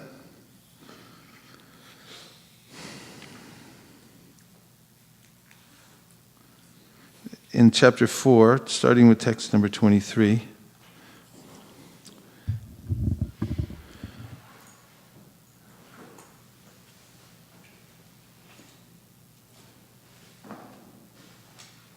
And Lord Krishna says, the work of a man who is unattached to the modes of material nature and who is fully situated in transcendental knowledge merges entirely into transcendence. Text 24. A person who is fully absorbed in Krishna consciousness is sure to attain the spiritual kingdom because of his full contribution to spiritual activities, in which the consummation is absolute and that which is offered is of the same spiritual nature. Some yogis perfectly worship the demigods by offering different sacrifices to them, and some of them offer sacrifices in the fire of the Supreme Brahman. Some, the unadulterated brahmacharis, sacrifice the hearing process and the senses in the fire of mental control. And others, the regulated householders, sacrifice the objects of the senses in the fire of the senses. I'm going to read the purport to number 26. The members of the four divisions of human life, namely the brahmachari, the grahastha, the vanaprastha, and the sannyasi, are all meant to become perfect yogis or transcendentalists. Since human life is not meant for our enjoying sense gratification like the animals, the four orders of human life are so arranged that one may become perfect in spiritual life. The brahmacharis are students under the care of a bona fide spiritual master, control the mind by abstaining from sense gratification. A brahmachari hears only words concerning Krishna consciousness. Hearing is the basic principle for understanding, and therefore the pure brahmachari engages fully in Harir Namanukirtanam, chanting and hearing the glories of the Lord. He restrains himself from the vibrations of material sounds, and his hearing is engaged in the transcendental sound vibration of Hare Krishna. Hare Krishna. Similarly, the householders who have some license for sense gratification perform acts with great restraint. Sex life, intoxication, and meat eating are general tendencies of human society, but a regulated householder does not indulge in unrestricted sex life and other sense gratification. Marriage on the principles of religious life is therefore current in all civilized human society, because that is the way for restricted sex life. This restricted, unattached sex life is also a kind of yajna, because the restricted householder sacrifices his general tendency towards sense gratification for a higher transcendental life. How is the temperature in here? Go ahead, Harivamsha. What is it? How is it? High or low or just right? It's freezing in here. Can you turn it up just a little bit, please?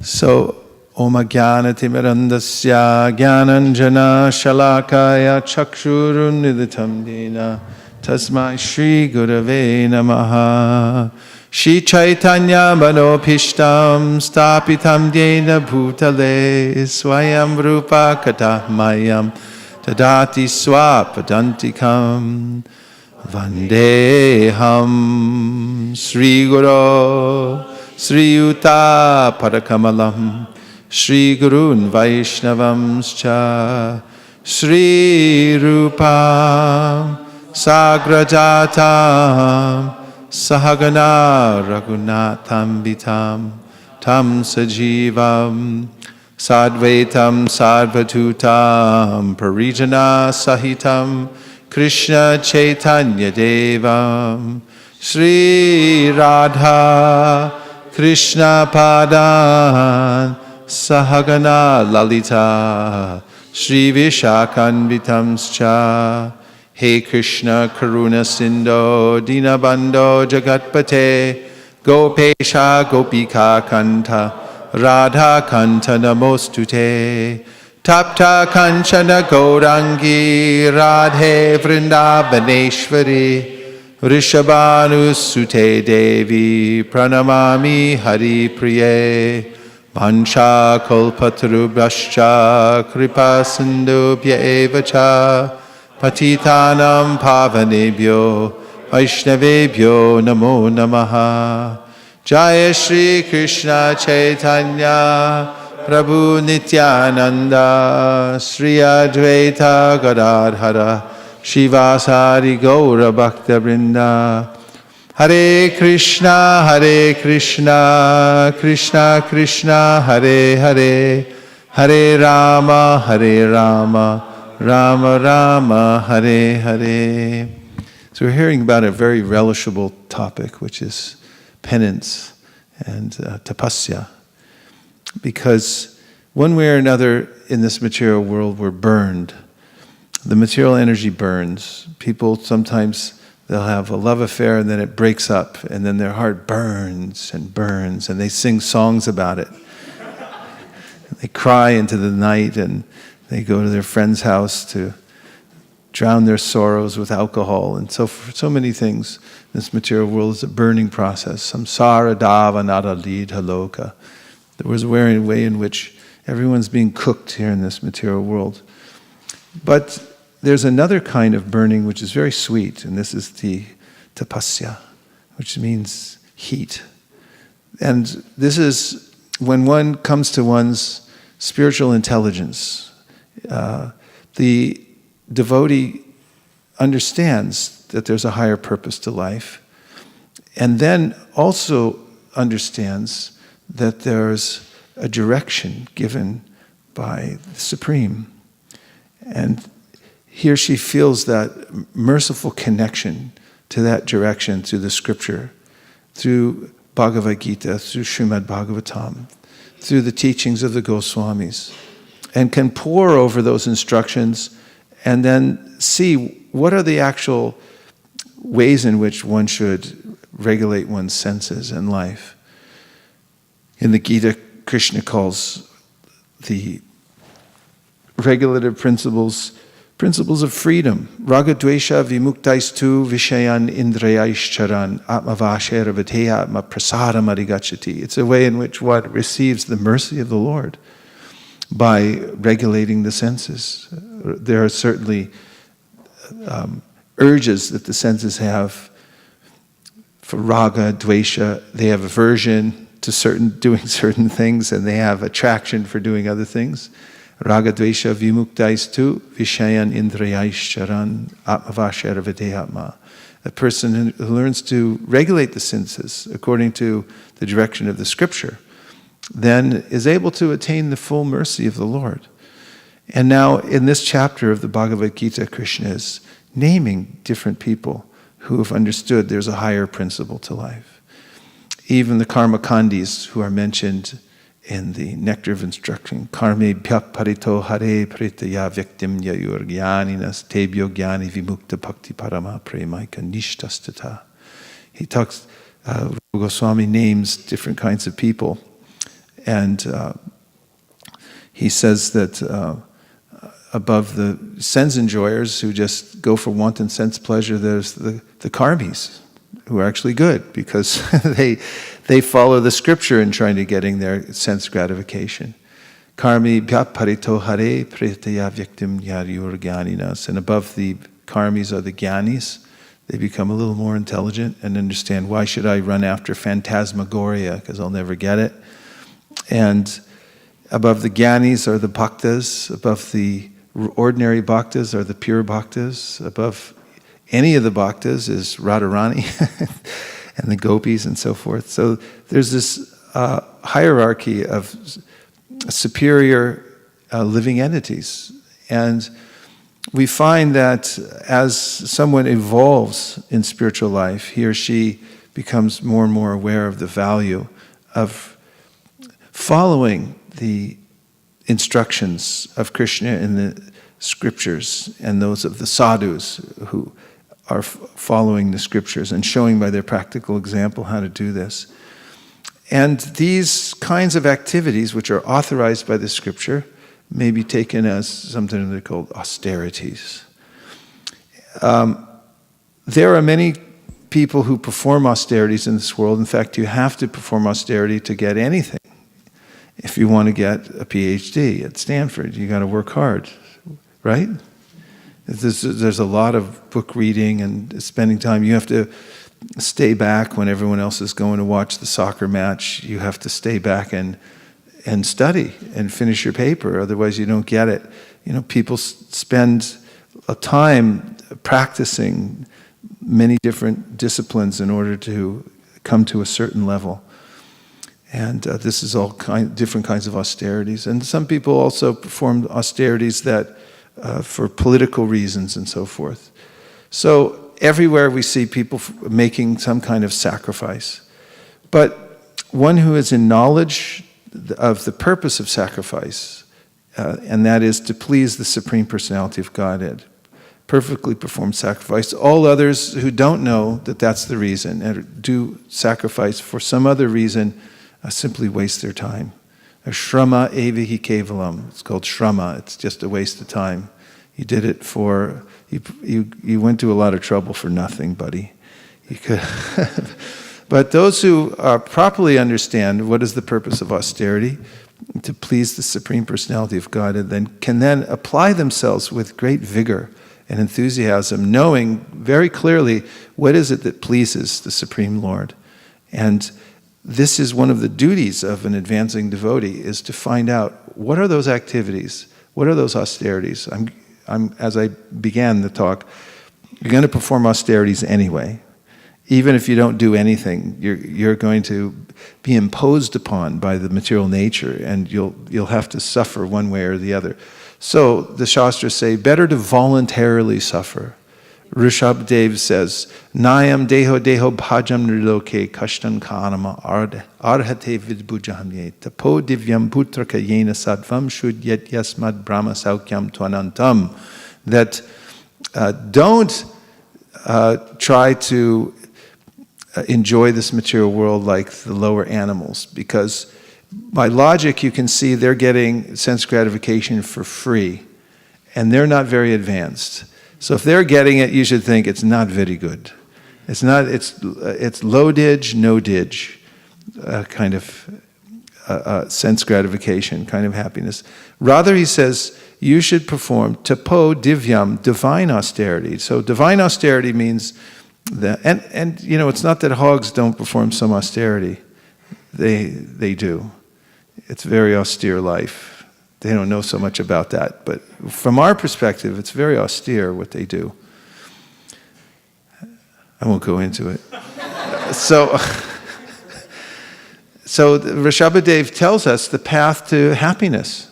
The path to happiness. And this is counterintuitive in the material world when everyone wants to buy the biggest car and the biggest house in the nicest place and try to have a comfy, cozy. Comfy and cozy, that's what everyone, comfy, cozy. And there are different ways in which the material nature offers us these facilities. Comfy, cozy life. Hiranyakashipu means Hiranya means gold, Kashipu means soft bed. Grant me this boon that I'll never drop dead. Never drop dead? That's what I said. It was part of a play. And then, Tapo Divyam, this is a great discovery for anyone to come across this idea of Tapo Divyam, penance, austerity, tapasya, for the sake of the divine.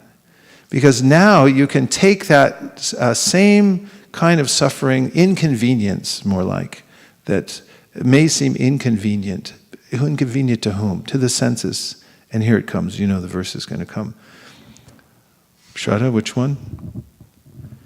Kamadinam katina katita palita durnideshas tesham jata mayina karuna natrapa nopashanti.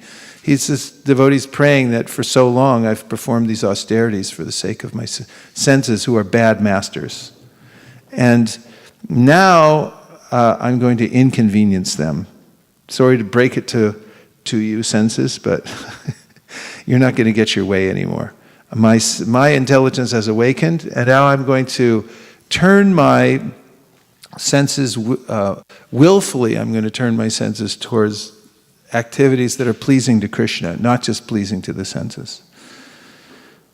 And how this can lead to unlimited happiness. Tapo divyam putraka yena sattvam. This shudyad yasmad brahma saukyam tvanantam. Tvanantam, this leads to saukyam tvanantam. Anantam, happiness. Unlimited happiness you can get if you perform tapo.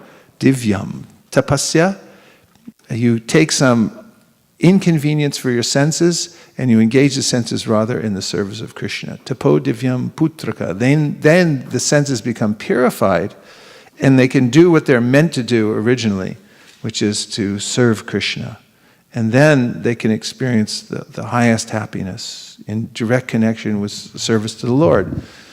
So this is a great discovery when the intelligence awakens and one sees that there are ways in which I can move myself in this world. I can accept voluntary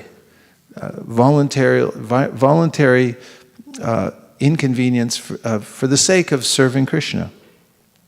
And through that, one becomes purified, and then one also becomes happy, really, really happy. In fact, it's said that the austerity is the wealth of the brahmanas. It's the wealth of the brahmanas. You can remember that's completely counterintuitive. In this world, everyone thinks, I don't want to be inconvenienced even for a moment. But the Brahmins, the Vaishnavas, the devotees, they take every kind of inconvenience as happiness when it's for the sake of serving the Supreme Personality of Godhead.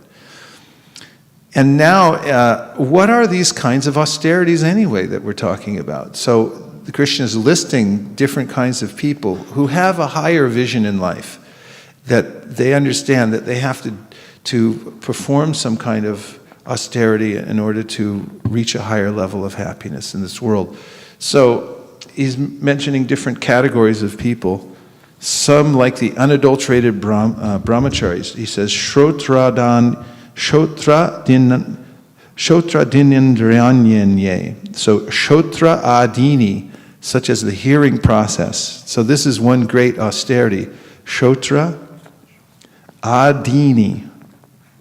Shotra adini indriyani anye. They engage the senses in hearing. So Prabhupada relates this to the brahmacharis. And then he says that they know the difference between one kind of sound and another.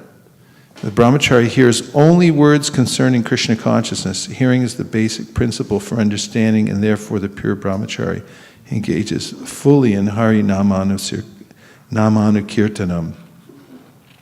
He restrains himself from the vibrations of material sounds. So this is an austerity that will get you a lot of mileage in Krishna consciousness. Restrain yourself, your hearing process. This you can do. You can restrain yourself from hearing things that aren't related to Krishna. And this is a great tapasya, because the senses, Prahlad Maharaj says in his prayers, they want to hear everything else but Krishna Katha. They want to hear, Prabhupada translates, cinema songs. Cinema songs. And they want to hear that. But if you train the senses to hear only vibrations about Krishna, they'll complain a little bit at first, and it's like taming a wild animal. You have to over and over again come back to this. And I've found that by degrees, you have to wage war on the unruly senses, and you have to learn. I think of them as firewalls. Is there such a thing in software as a firewall? There's a firewall, right? Yeah. This is like in houses. We were just in the Toronto Temple, and the inspectors came, and they made them install some fire doors. They're doors that are double cased in certain kinds of metals, and the fire can't burst through them. If a fire breaks out, it'll be contained in a certain area. And containment. This is one strategy for tapasya, the hearing process, which is the most valuable kind of tapasya. And that is, find out areas in your life where the material sound is leaking in, or where it might burst through at a certain time, if it really gets inflamed like a fire and it can burst through, and start building a firewall. And you can start walling off that lusty tendency of the hearing sense to want to hear this or that. And by degrees, you can restrict yourself. For instance, say, no more Facebook. It's a kind of hearing. Or just say, if that's too austere at first, or you have business there, say, I only look at this certain part of it. I only go there once a week, or something like that. You can start by degrees and say, unrestricted, not permissible. Unrestricted access, not permissible. You have to wall it off. And in this way, certain parts of your life, and at the same time, one will find that, you've already found, I'm speaking to the uneducated, one will find that when one restricts the material sound vibration, one has more time. This seems like an obvious point, but it's lost upon those who are absorbed in material sound vibration. As soon as you cut off the material sound vibration, another part of the world opens up to you. For instance, people are addicted to watching television, and you see it all the time. When I walk in my neighborhood, sometimes I look in and you see that flashing light. And even I noticed one time when I walked by one house last night, a man, he wasn't even watching it, but he was packing or doing something else, and the TV's just going. And people get used to that it's just the din is there, a constant din, the sound and of that. And if you cut the cord, just get some shears, turn off the electricity first, but cut the cord. And then suddenly, the second you cut the cord, your mind will say, well, what else is there to do? What else am I going to look at besides that television? Where else will we go now, senses? And then there are trees outside, and there's light, and there's you can hear the rustling of the grass and everything like that, and start thinking, not a blade of grass moves without the will of the Supreme.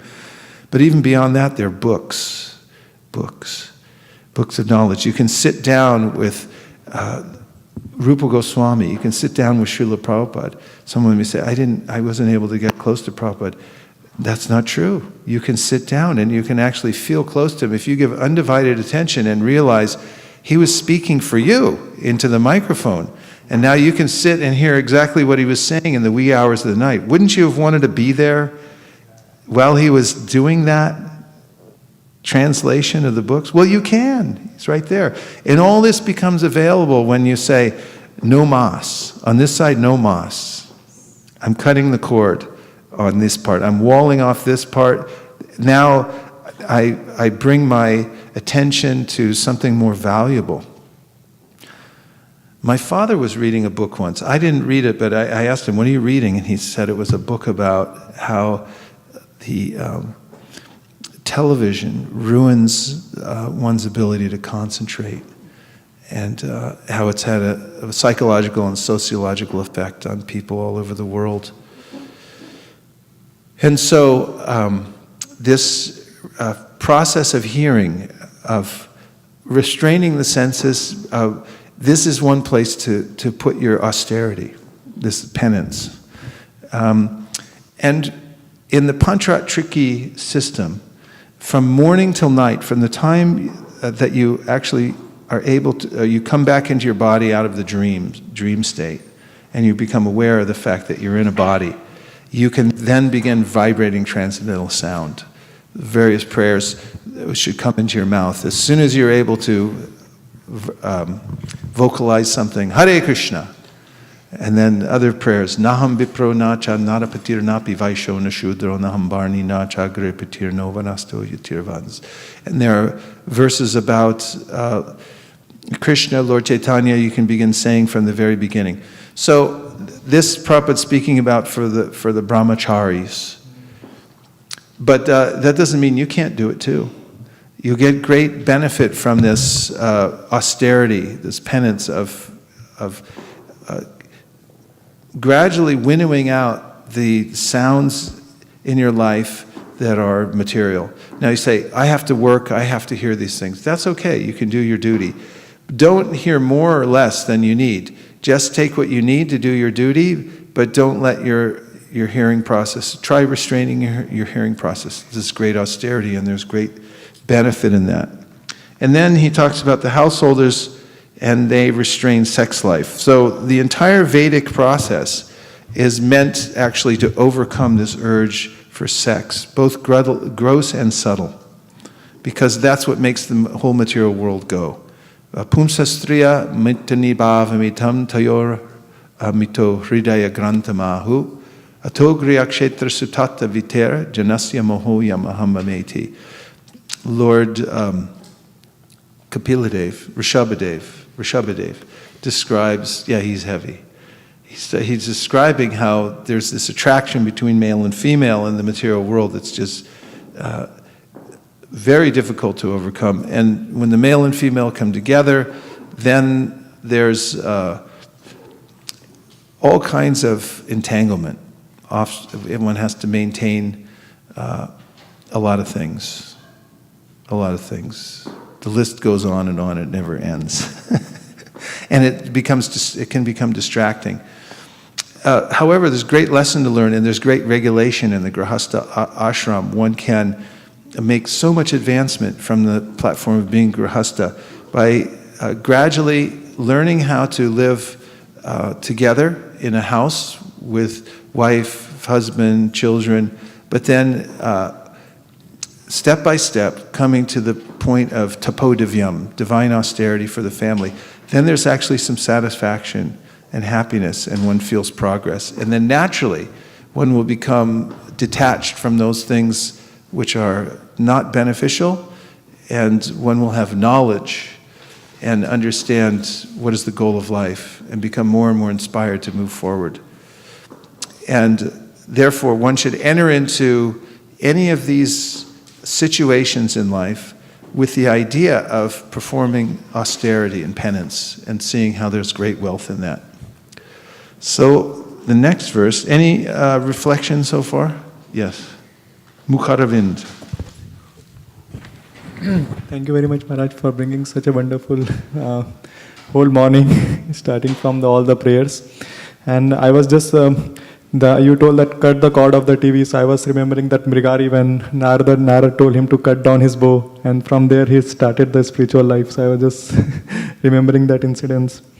And you were telling about the Grihastha ashram, how you can use the same Grihastha ashram for advancement. So I was remembering the prayers of Bhaktivinoda Thakur, in which he sings in the Saranagati.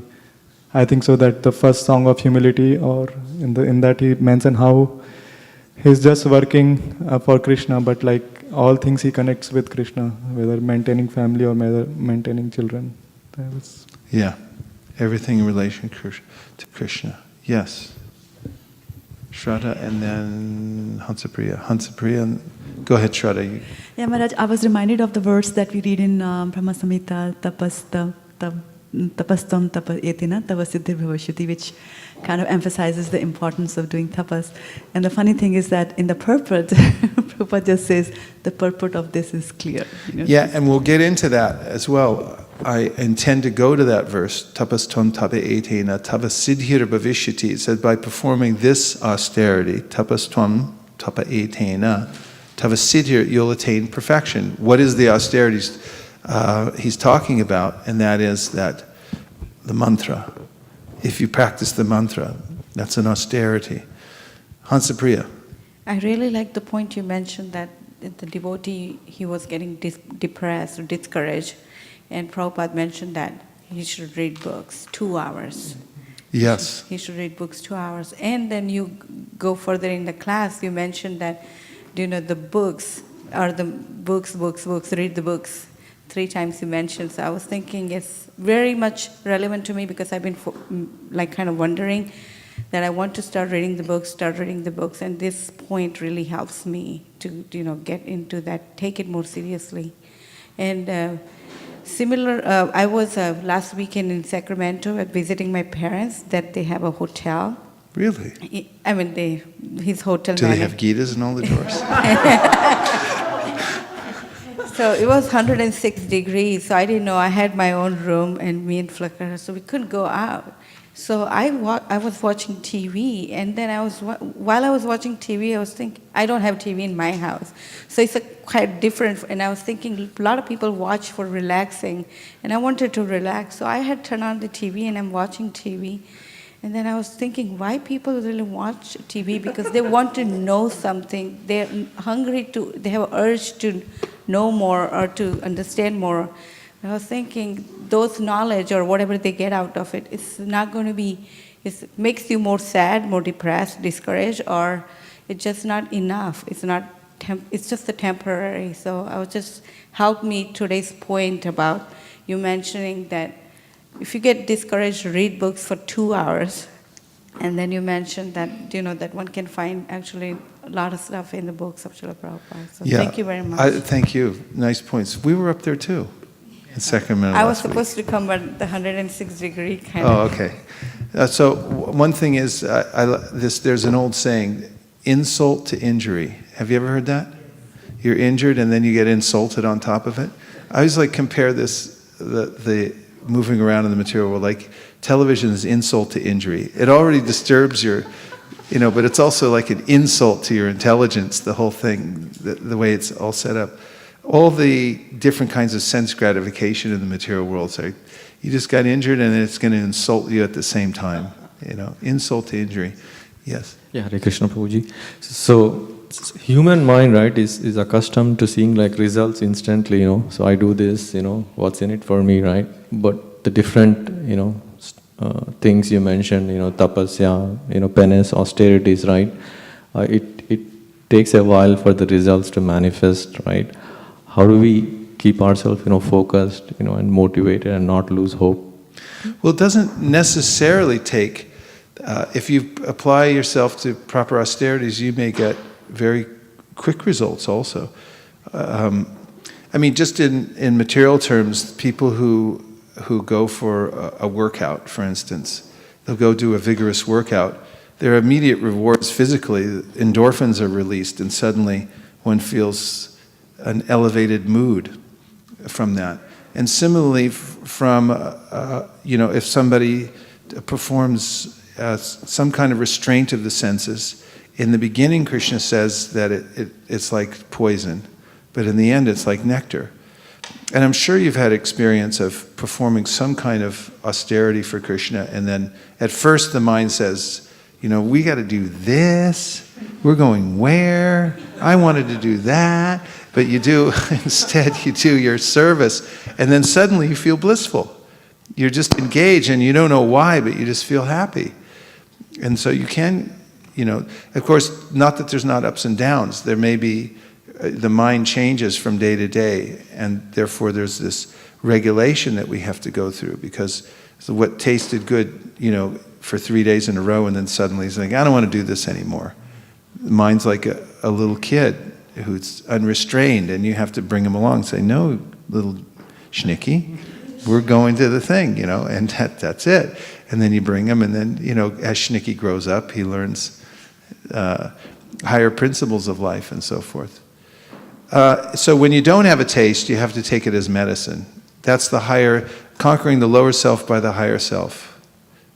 When you're not getting that immediate taste, you have to keep your eye on the goal. And you actually have to analyze the material world and see, and keep reminding your lower self that there's nothing in it for me. Because the reason I contemplate the material world and the objects of the senses, because I'm still optimistic. I think there's something in it. I'm going to get something out of that. But if you go higher, and you look down and you say, like Maharaj was doing yesterday in his lecture at Google, he was saying, he was remembering the redwood tree that's so old, 2,000 years old, and he asked the kids who were there on a field trip, said, if the tree could speak to us, what would he tell us?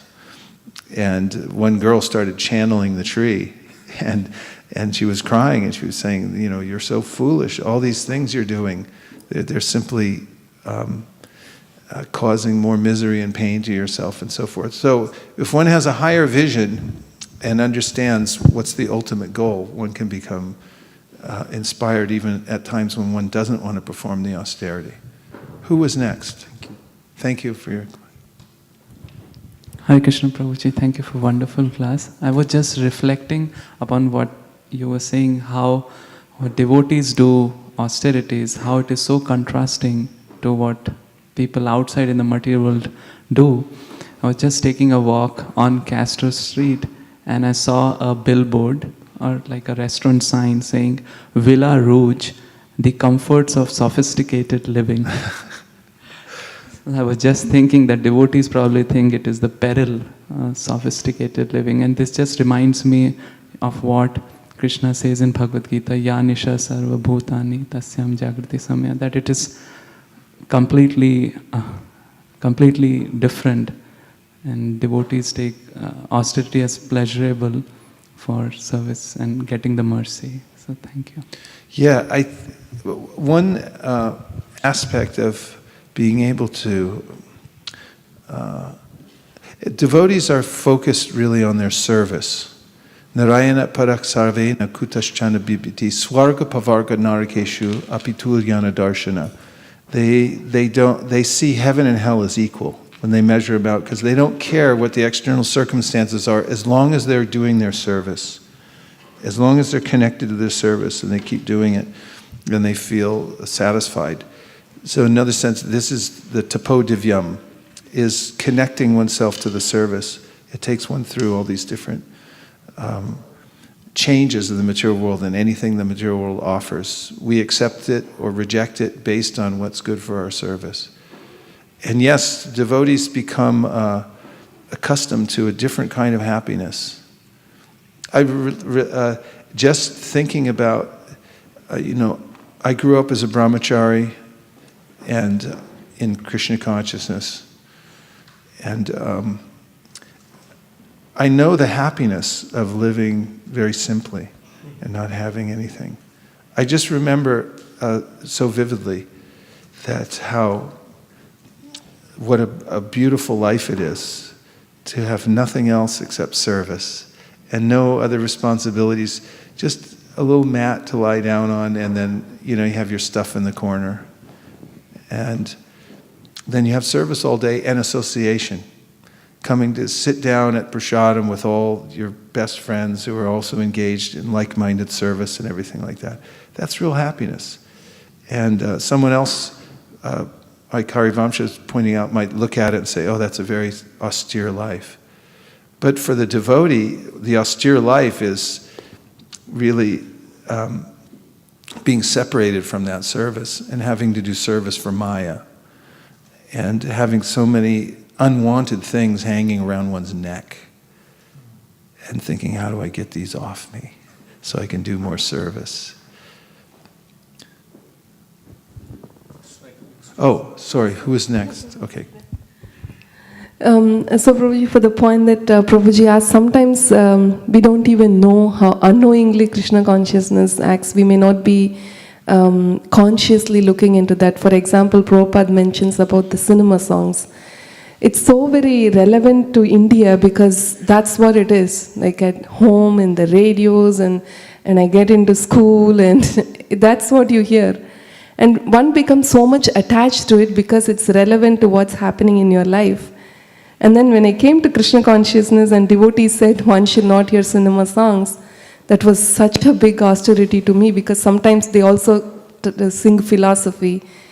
And then I was like, I thought, like, it's impossible. That's not at all possible.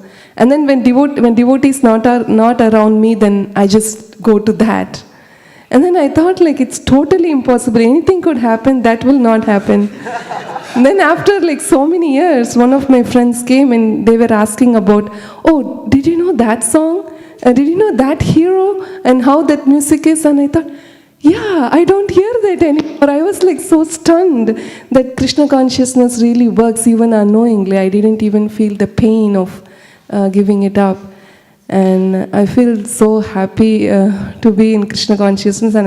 And just by hearing this class, my hope increases tremendously that all our anarthas will also get removed one day, like that. Thank you. It's really nice realization. Yeah. Yeah, and you see the 4 regulative principles: no meat eating, no illicit sex, no intoxication, no gambling. You know, one's diet is very important for one's consciousness, and for some people that's a struggle in the beginning, but gradually one becomes attached to taking Krishna prasadam, and one, abhors eating anything else that's not first offered to Krishna. It's repugnant.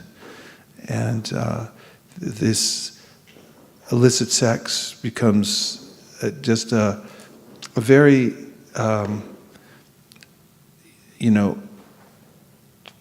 one becomes resistant, understanding completely how it's the ultimate entanglement. And intoxication, which takes away the subtle edge that one has to actually appreciate the fine sound vibration coming from the spiritual world. And gambling, through which one throws away one's own power and starts believing in some chance theory and becomes overstimulated, thinking I'll get something for nothing and so forth, rather than going with just waiting for Krishna's mercy to come naturally and working honestly in the world and so forth. And some people think the 4 regulative principles are impossible, but it's an empowered activity, and when one performs those austerities for the sake of pleasing Krishna and becomes empowered to follow them, Prabhupada said that those devotees become worshipable. And he mentioned that when the devotees first went to India, and they were all following 4 regulative principles, chanting 16 rounds, and the first group of devotees came to India, people were performing puja for them. And Prabhupada said, because you're following these 4 regulative principles, chanting 16 rounds. Austerity is very powerful. Somebody else had a point? Yes. Hare Krishna Prabhu, thank you very much. In the starting you said that tapasya is sweet. That was very enlivening actually. So I got this question from the discussion on the point that material happiness is pain in the beginning and pleasure in the beginning and then pain in the end. And spiritual happiness is other way. It might be austere a little bit in the beginning, but at the end it's beautiful. So regarding material pleasure, the example that comes to my mind is of eating a gulab jamun. If I just eat one piece of gulab jamun and restrict there, then how is that kind of sense enjoyment, pleasure in the beginning and then pain in the end? That is first question. Second question is, because we are in this body and the urges of the body or the senses are very strong, there is some kind of quota, okay, you can enjoy this much senses or sense objects, that's fine. How do I know where to say no? Or how do I know how much do I need? Where am I going extra? Or where am I? Well, for the second question, it's according to your service. Everyone should be properly aligned. We're servants eternally. We're das or dasi. And when we align ourselves with service, the spiritual service, this is the real austerity, tapo divyam. Get yourself some service. And when you're connected to that service, then you can judge, what do I need for my service? And then you know what you need and what you don't need. And you just look at it and say, do I need that to fulfill my service? No. Okay, get rid of it. But you can, if you need a whole city, if you need a whole planet to perform your service, then you can take that. Anattasyam vishayan yatarham upayunjita nirbhanda krishna sambande yuktam vairagyam uchate prapanchikatyaya bhujya hari sambandi vasuna mumukshavi prityago vairagyam katyate. Sorry. Anyway, in this verse, Rupa Goswami talks about how accepting those things which are favorable for serving Krishna and rejecting those things which are not favorable, and then you engage whatever you can engage in Krishna's service. And when you're taking gulab jamun, if you're doing it out of service, we sing this prayer to Krishna, I have to eat anyway.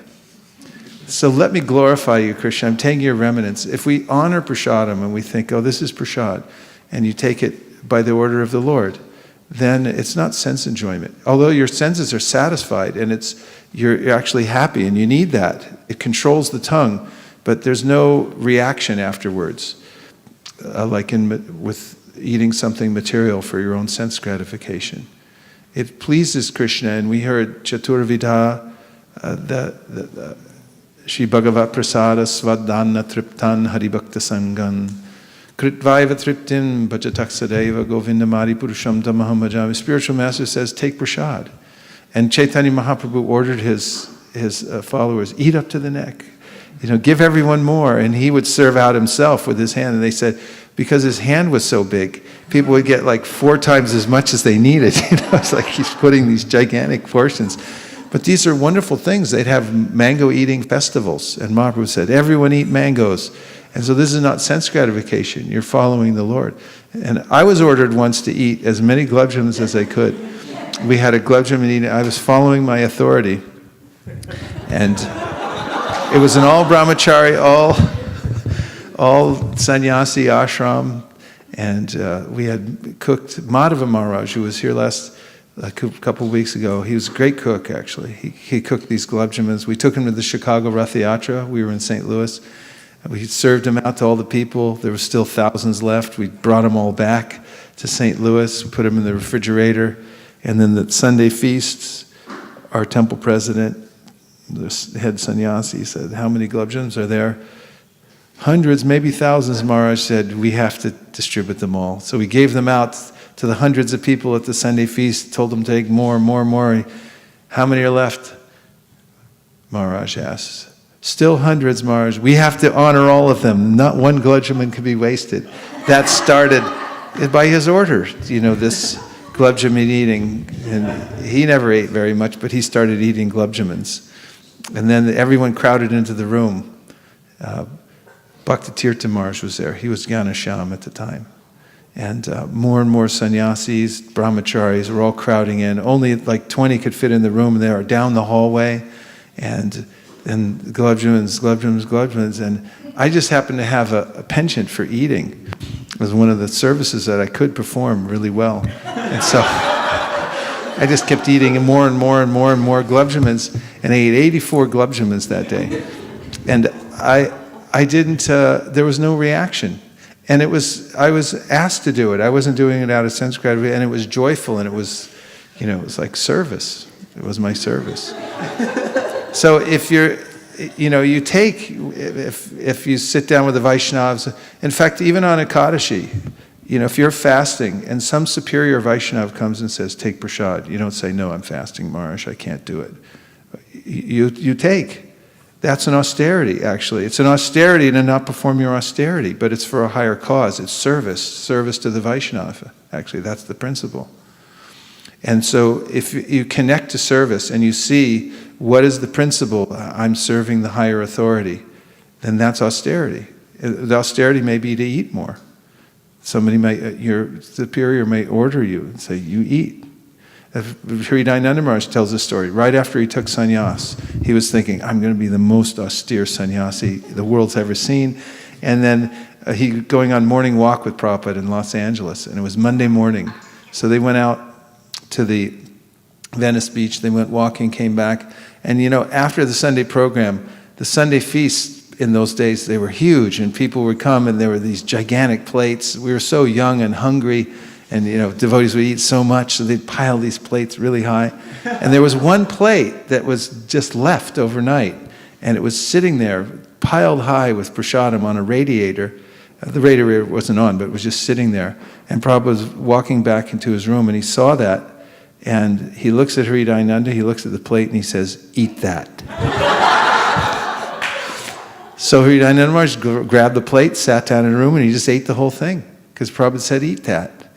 And someone says, no, I'm austere, I'm fasting, whatever. This is not austerity. Even at the house of Srivas Thakur, he was having these kirtans all night long. And then and Mahaprabhu would only allow certain people in, the most intimate devotees who understood what was going on in the mood. So one very austere brahmachari who only drank milk came, and he told Srivas, I want to see this kirtan. Srivas thinking, oh, well, he's pretty austere, he only drinks milk, he can come in, he's special. And Mahaprabhu started the kirtan, then he stopped and he said, I'm not getting the usual ananda. No ananda in this kirtan. There must be some impure person here. Srivas Thakur's only just this brahmachari, but he only drinks milk. And Mahaprabhu says, kick him out of here! That is not the qualification. Just because he thinks he's so austere, just drinking milk. This is not the. But anyway, when he was walking out, he thought, at least I saw, and now that can't ever be taken away from me. And Mahaprabhu then brought him back and embraced him because he had the right mood. But point was that it's not this austerity, if one's doing it because of the service which has been bestowed upon one, and is doing it for that purpose, then that's the best austerity. Prabhupada's traveling all over the world on airplanes. He used to say, people will say, what's a sannyasi doing in an airplane? What's a sannyasi doing coming to America in the first place? This was one of the rules in India. You can't cross the ocean. And Prabhupada said, my spiritual master told me, cross the ocean. That's austerity, I'm going. And what an austerity it was, sitting on the boat going across. And not knowing, it's an austerity, not knowing if who's going to greet you there. But Prabhupada used to say, if you go out and preach and you don't care for what you're going to eat or where you're going to sleep, and he said, I take the dust from your feet and I put it on my head. He said that in one darshan. Shyamasundar recorded it and sent it out to all the temples. It was all by paper back then, of course, U.S. mail, postage stamp. And the devotees got that, and people just jump in their car and they're like, let's go, And for the sake of spreading Krishna consciousness, one takes austerity. And then sometimes, Prabhupada, when he first took Kirtanananda back to India, he said, put on a suit. It was hot, too, in India, and he's wearing this black suit. But it was an austerity to put on the suit, because Prabhupada wanted to show, I brought an American back, and he wanted him to look like an American. Was that an austerity? Yeah, Prabhupada told him to do it. It was his service. So you have to find out what your service is, and then whatever you take for that is divine austerity. So there's more here in this chapter of Bhagavad Gita that is very enlivening about the service. The next verse, number 27 in chapter 4 says, others who are interested in achieving self-realization through control of the mind and senses offer the functions of all the senses and of the life breath as oblations into the fire of the controlled mind. Having accepted strict vows, some become enlightened by sacrificing their possessions, and others by performing severe austerities, by practicing the yoga of eightfold mysticism, or by studying the Vedas to advance in transcendental knowledge. Still others who are inclined to the process of breath restraint to remain in trance, practice by offering the movement of the outgoing breath into the incoming and the incoming breath into the outgoing, and thus at last remain in trance, stopping all breathing. Others, curtailing the eating process, offer the outgoing breath into itself as a sacrifice. All these performers who know the meaning of sacrifice become cleansed of sinful reaction, and having tasted the nectar of the results of sacrifice, they advance toward the supreme spiritual atmosphere. Don't you want to go to the supreme eternal atmosphere? I love that, the supreme eternal atmosphere, the SEA. And then 31, Nayam lokos di jagnasya kutonya kurusatama. Krishna asks this question, O best of the Kuru dynasty, without sacrifice one can never live happily on this planet or in this life, what then of the next? And here's the purport.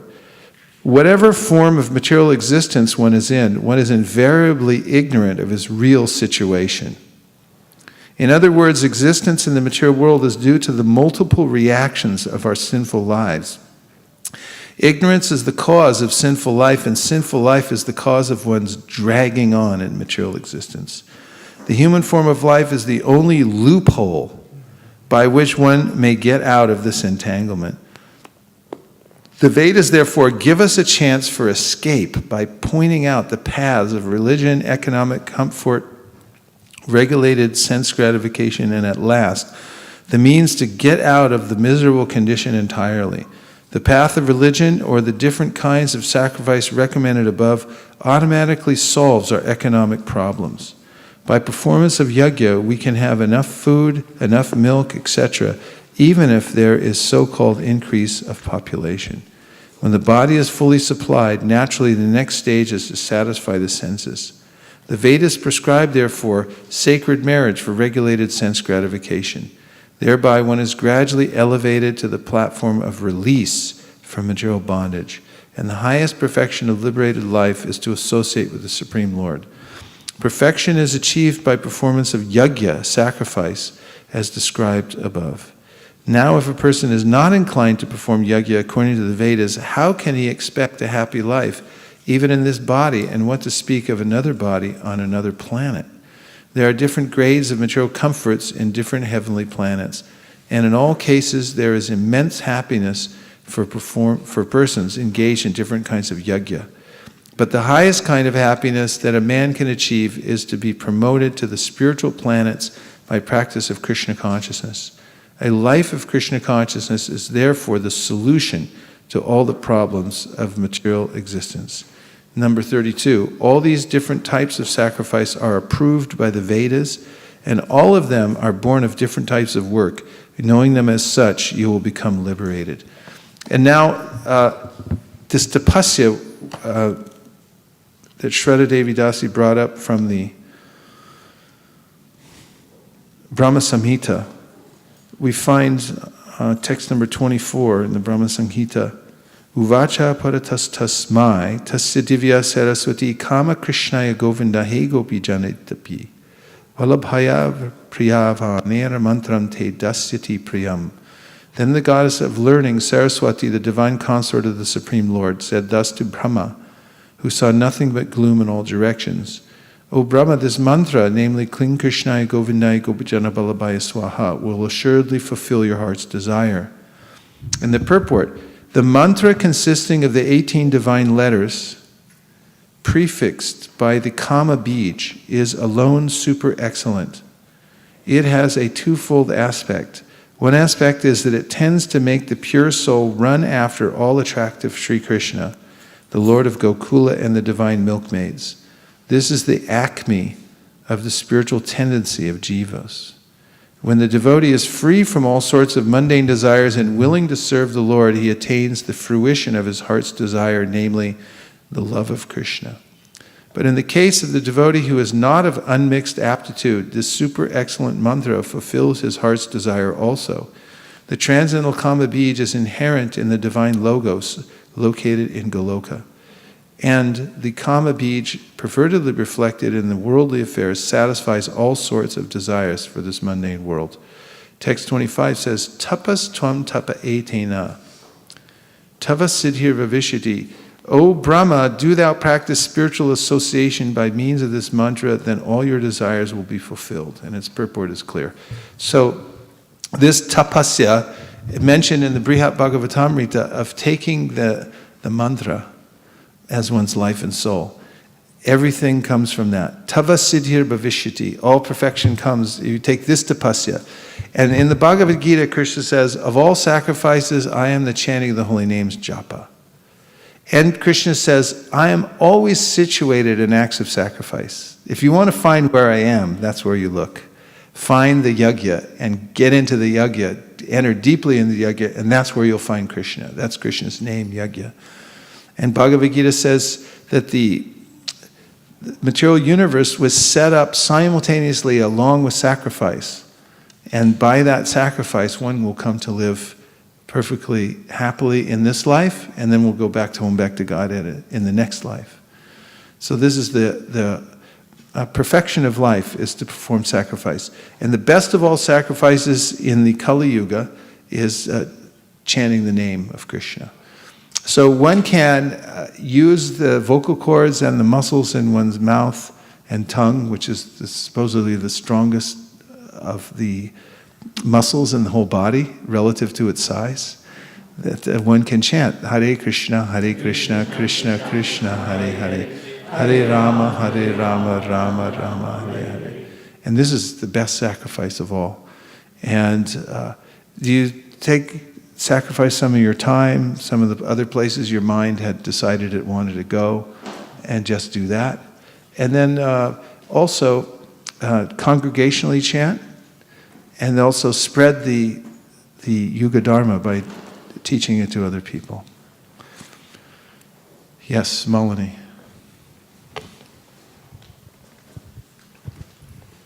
Hare Krishna, Prabhuji. Prabhuji, many times I heard from devotees that when they think of going back to Godhead, they say that I'm not there yet.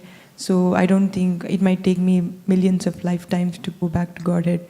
But at the same time, that may give us a lax, that we think that, oh, I can't do it anyway this lifetime, then I cannot put my 100% in there. So how should we encourage ourselves to take it very seriously for this lifetime? Doesn't matter the result, but at least the effort-wise, Prabhuji. Well, in the Shastra, we're given these examples of devotees who did make it in one lifetime, and to show what can happen. And like Ajamil, who just accidentally chanted the name of the Lord. Actually, it was Krishna's arrangement, but he did chant Narayan just at the time of death, and look what he attained. So these are meant to give us an optimistic view of our devotional service. Prabhupada says, for the strict observer of the process of devotional service, the success is guaranteed. It's guaranteed. And so we should see that the power of the holy name is there, and we should think that I'll go back to Godhead. We should also be patient, and in Krishna's own time, he'll bring us. Even according to chanting of the holy name, in the 6th canto, Vishwanath Chakravarti Thakur talks about how various trees give fruit according to a particular schedule. And you just have to wait for it. So one should never be discouraged in the practicing devotional service and think that, let me try some other time, because we're not sure if we let up, and we may not get the same kind of opportunity we have right now. That should motivate us. In fact, someone just wrote me recently and was saying that she realized, because she's studying global warming so much, she said, it's not a good idea to come back, because there'll probably be no land to live on or something like that. But Prabhupada used to say things like, the Kali Yuga is getting worse, don't come back, it'll be worse than it is now. We have a really good opportunity, so take full advantage of it while you have the chance, and don't put it off for another time. He encouraged us that you've already invested so many other lifetimes in sense gratification. And one should be absolutely convinced of this, that I've wasted my time. And penance actually means to have this repentant attitude, that I've wasted time so much. And if one's objective is clear, and one is fixed on the objective, you're already a success. If you have very clearly in mind what the goal is and you're working towards it, your success is guaranteed.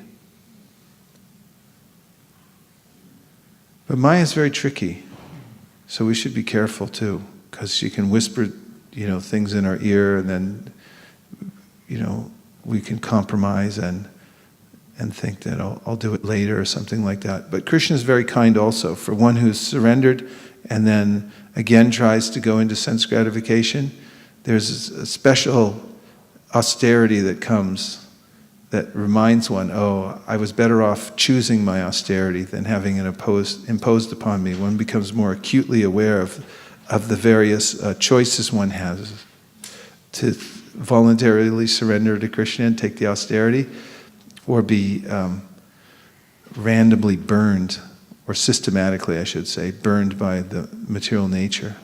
But that's Krishna. For the devotee, he specifically prods one through the miseries of the material nature, the austerities that one has to undergo when one strays from the path of devotional service. Hansapriya?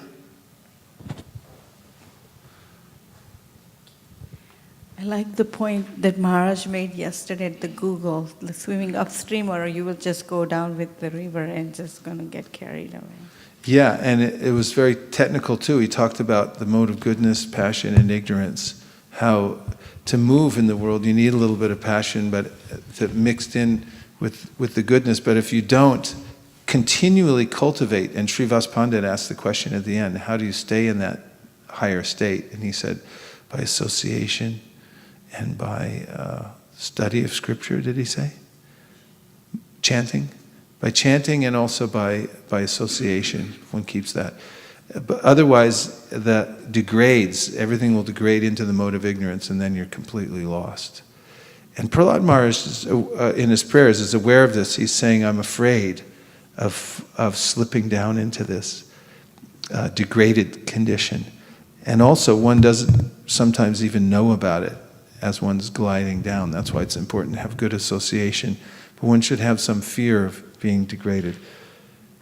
Ramanujasaka Prabhu is out of the cave. It means he must have a question or a comment. No? No, I don't have any questions. Oh, okay. Hare Krishna. Well, we want to thank you for developing this system of keeping us engaged constantly in hearing chanting. It's by incremental improvements, all the way from, it all started on Bascom, right? I remember the day they were getting ready for a Janmashtami, and Nilesh and Ramanujasaka, they were drilling a hole through the screen in the window for the wires to come in for the camera, and it was rigged up there. And then just, through studying, what's the next step, it's come up to a very, very high standard. And this is a good example of how one can improve one's spiritual life also. From whatever situation you're in now, if you make it a goal to improve it and make incremental advancement, then you can come to the highest level at any time.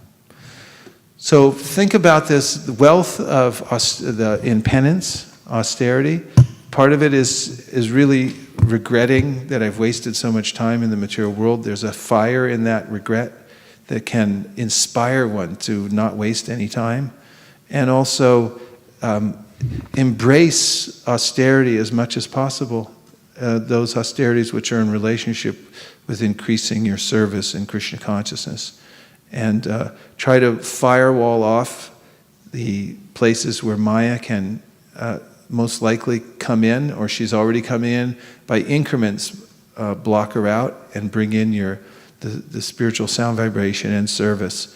And this leads to a happy life. And you'll find all throughout the Bhagavatam that the great devotees all did this. They found out how to make incremental improvements, and they employed this divine austerity, and they came to the highest position. So that's why we're here. Tapo divyam putraka yena sattvam. Become purified by divine austerity. Thank you very much. Srila Prabhupada ki jai. Penance and austerity ki jai. Gaur Premanande Haribo. Vancha kalpatarubhascha kripasanabheva cha. Patitanam pavanebhyo vaishnavebhyo namo namaha. Gaura Bhakta-vrinda ki jai. Srila Prabhupada ki jai.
Shreshtam manamapi shachiputramatra sarupam rupam tasyagajam aruparim matarim goshtavatim radha kundam girivaramaho radhika maravasham prapto yasya pratikripaya shri gurum tam natosmi Shri Guru Charana Padma Kevalabha Kati Shadma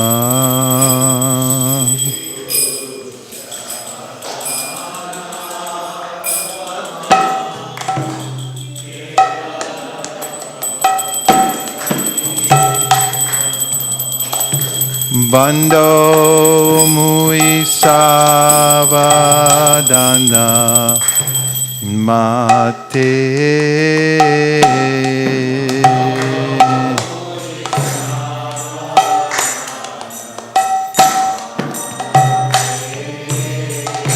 Bando mui savadana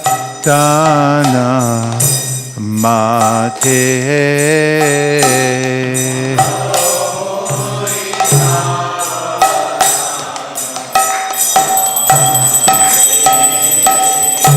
Jahara prashare bai babato riyaja.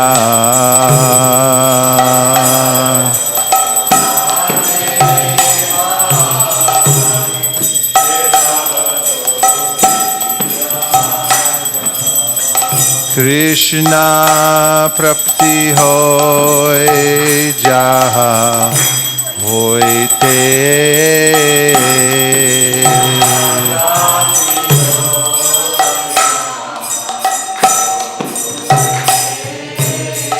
Krishna prapti hoy jaha hoite.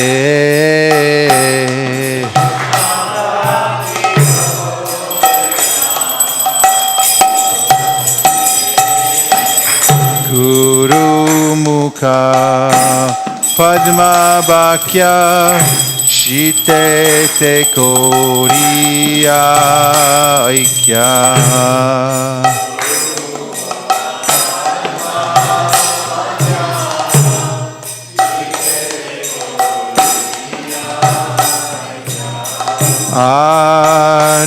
Anakori ho mane asha.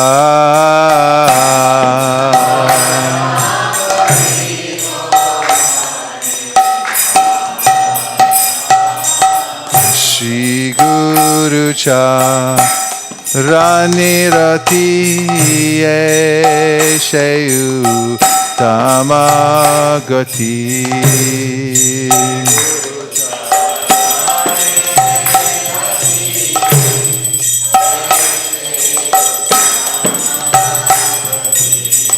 Je prashade pure sarva asha.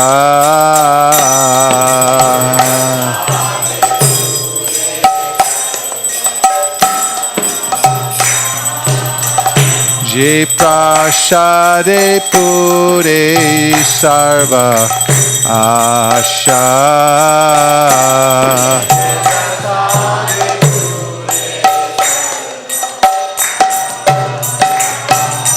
Chakudan dilo je janme janme Prabhu she.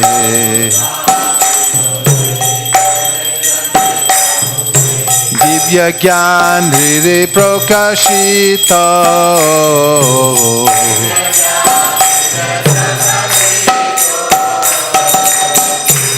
Prema bhakti jaha hoite abhijja vinasa jate.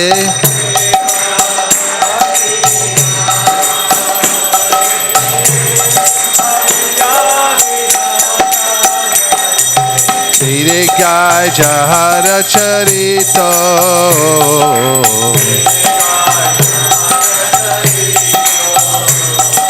Tere gay jahara charito.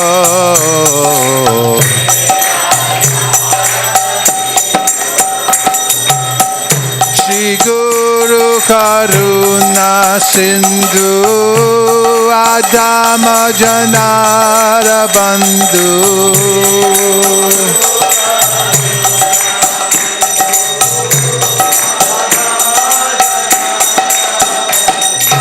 Lukena Lukera Jivana.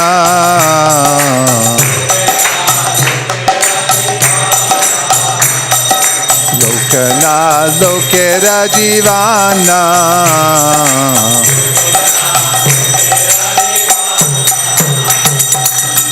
Ha ha Prabhu kora doya deha more pa Padachaya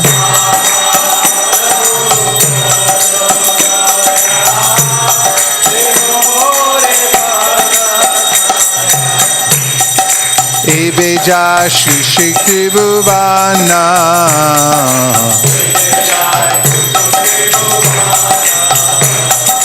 Ebeja Shri Shikti Bhuvana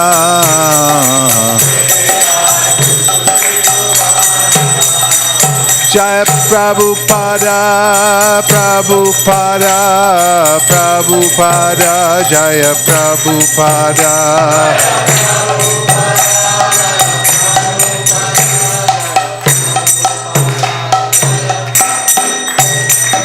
Nama Om Vishnu Padaya Krishna Prishtaya Bhutale Srimate Bhaktivedanta Swami Niti Namine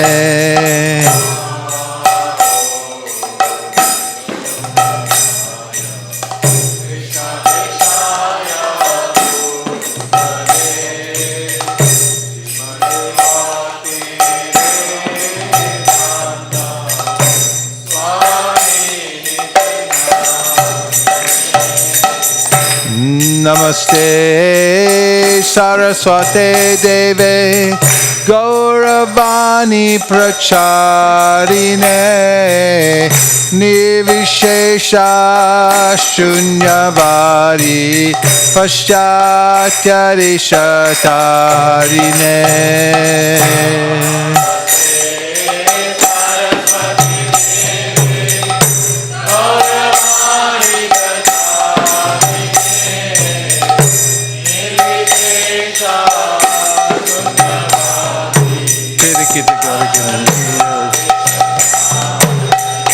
Jaya Shri Krishna Chaitanya Prabhu Nityananda Shri Advaita Gadadhar Shivasari Gaura Bhakta Vrinda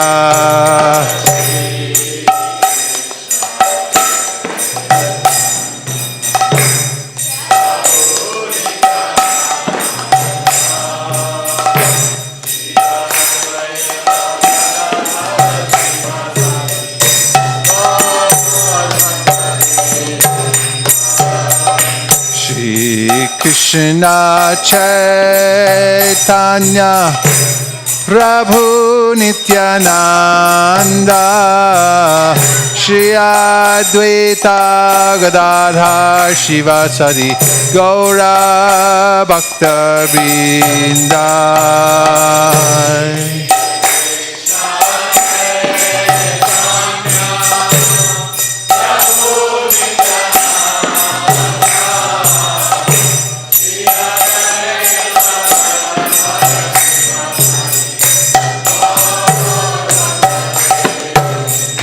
Jaya Shri Krishna Chaitanya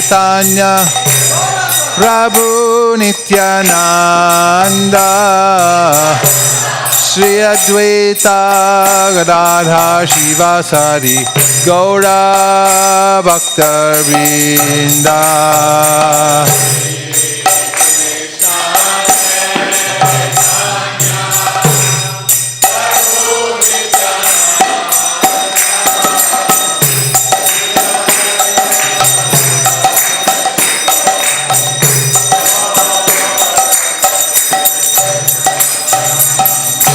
Kali kukur kada jadi chao hai Kali kukur kada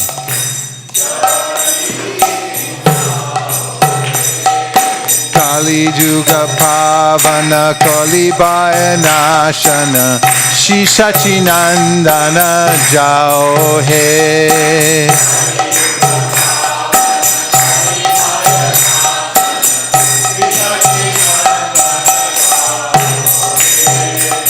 Radharmadan Nithaya Pranadan Advaita Prapujita Gaura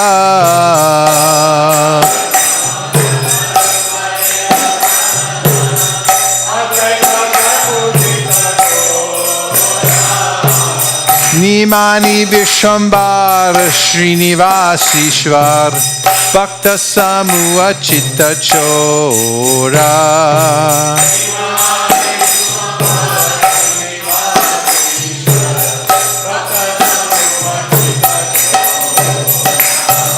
Nadia Shashada Mayapurishva Nam Pravatana Shura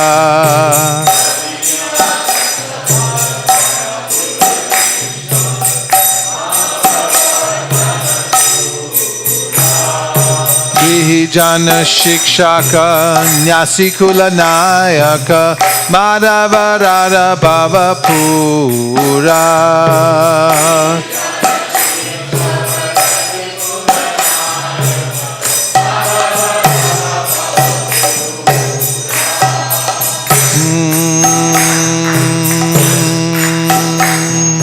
Sarvabhauma Shodhana Gajapati Tharana Ramananda Poshana Vira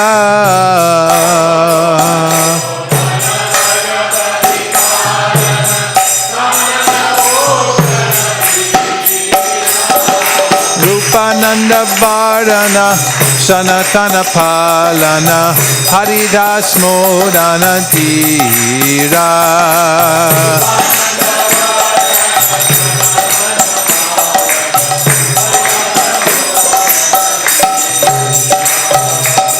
Brajaras Pavana Dushtamata Shatana Kapati Vighatana Kama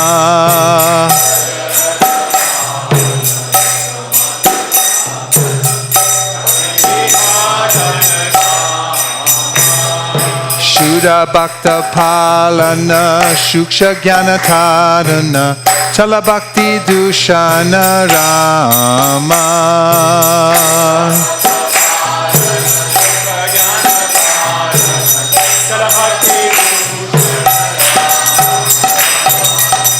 Kali Kukur Kadan Jadi Chao He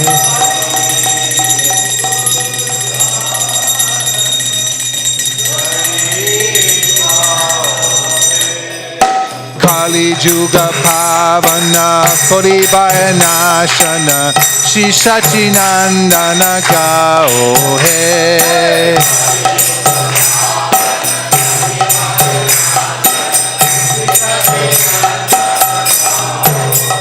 Hariharaya Nama Krishna Yadavaya Nama Hari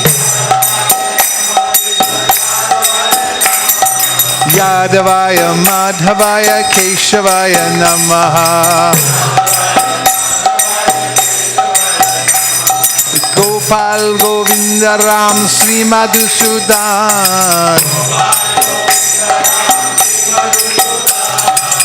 Giridhari Gopinath Madan Mohan Sri Chaitanya Nityananda Sri Advaita Sita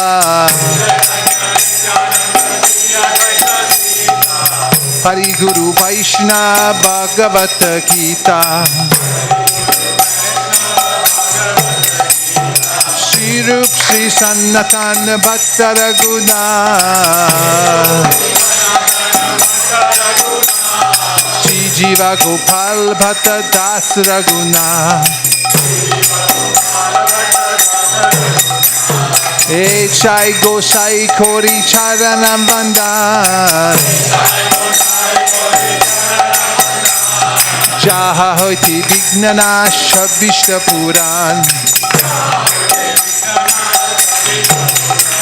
Echai Gosai Jar Muitardas Tansabara Padarinu Mora Panchagras Tera charan sevi bhakta stanibas Janame janam me hoye abila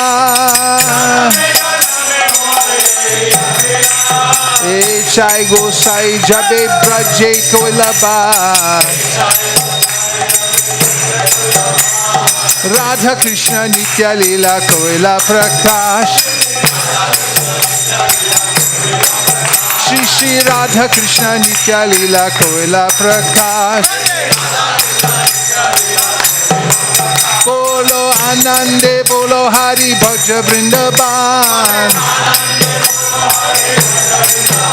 Bolo Anande Bolo Hari Bhaja Vrindavan Shri Guru Vaishnava Pade Majjamiyaman Shri Guru Vaishnava Pada Padma Koriya Slow down Hare Nam Sankirtan Kori Nado Tamoda Hare Krishna Krishna Krishna Hare Hare Hare Rama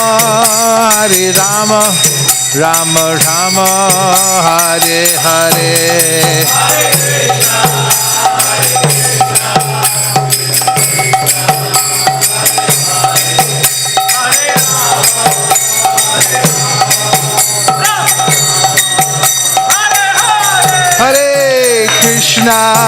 Hare Krishna Krishna Krishna Hare Hare Hare Rama Rama Rama Hare Hare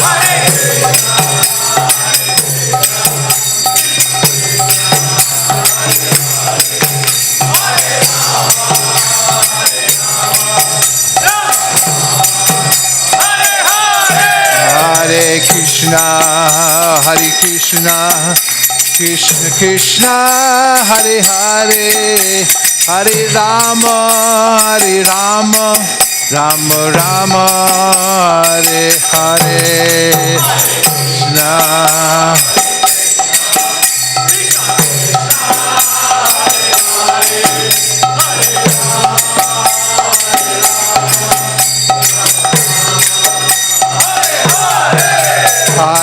Krishna Hare Krishna Krishna Krishna Hare Hare Hare Rama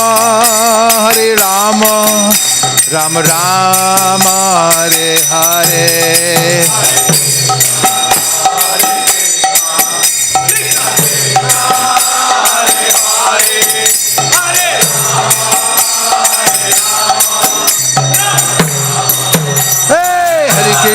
Hare Krishna Krishna Krishna Hare Hare Hare Rama Rama Rama Hare Hare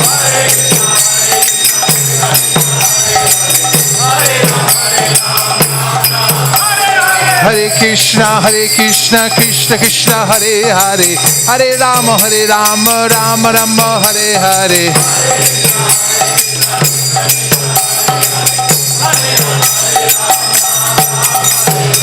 Hare Krishna Krishna Krishna Hare Hare Hare Rama Rama Rama Hare Hare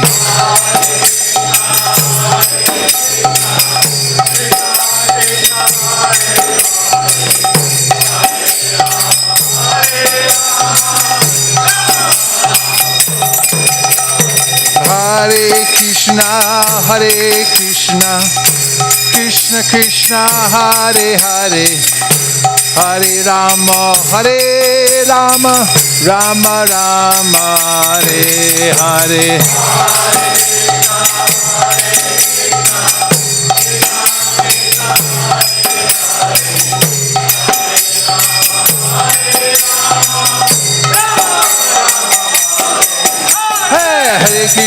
Hare Krishna Krishna Krishna Hare Hare Hare Rama Rama Rama Hare Hare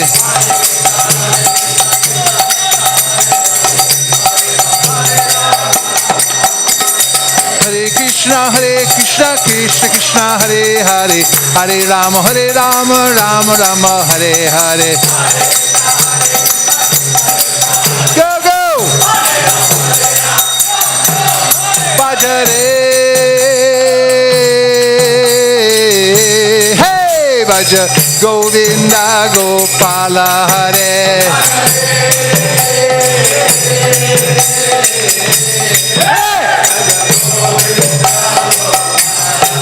Bhajare, hey, Bhaja Govinda Gopala Hare.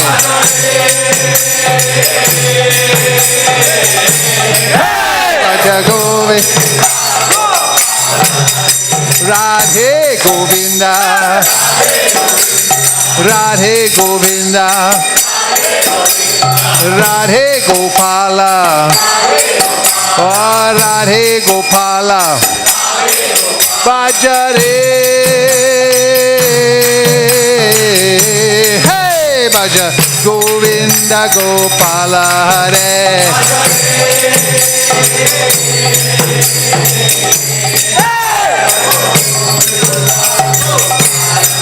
Bhajare, hey, Bhaja Govinda Gopala Hare.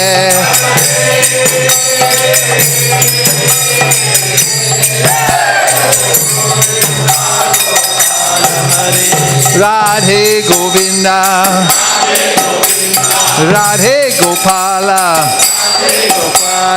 Radha Madan Mohan, Radha Madan Mohan, Radha Damodara, Dara, Radha Kalachandji, Radha Kala Chanji, Radha Giridhari, oh, Radha Giridhari, Radha Radhanatha, Radha Ranatha, Radha Shama Sundar, Radha Shama Sundar, Gandharvika Giridhari, Gandharvika Giridhari, Radha Ramana, Radha Ramana, Radha Gopi Vallabha, Radha Gopi Vallabha, Radha Manohara, Radha Manohara, Radha Braj Bihari, Radha Braj Bihari, Radha Shama Sundar, oh, Radha Shama Sundar, Radha Vallabha, Radha Vallabha, Radha Manohara, Radha Manohara, Radha Ramana, Radha Ramana, Radha Giridhari, Radha Giridhari, Radha Nilamadha, Radha Nilamadhava, Radha Madan Mohan, Radha Madan Mohan, Radha Damodara, Radha Damodara, Radha Madan Bihari, Radha Madan Mohan, Radha Madan Mohan, Radha Madan Gopal, Radha Madan Mohan,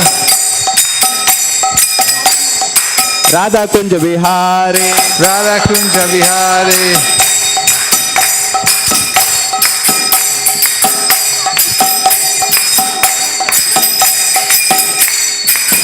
Kitchen. Radha Valla, Radha. Kitchen. Kishore Kishori, Kitchen. Bhajare. Hey, Bhaja Govinda Gopala Hare.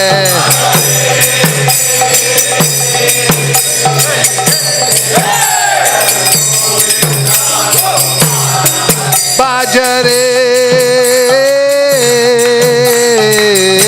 hey, Bhaja Govinda Gopala Hare.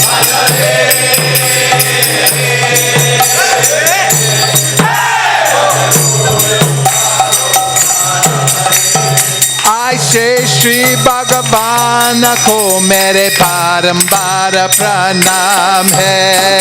ऐसे श्री भगवान को मेरे बारंबार प्रणाम। ऐसे श्री ज्ञान श्याम को मेरे बारंबार प्रणाम है। ऐसे श्री ज्ञान श्याम को मेरे बारंबार प्रणाम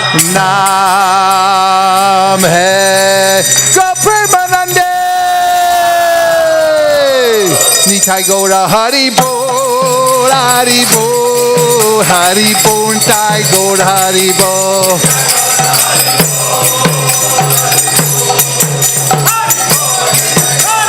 Nitai Gaura Haribo, Haribo, Haribo, Nitai Gaura Haribo.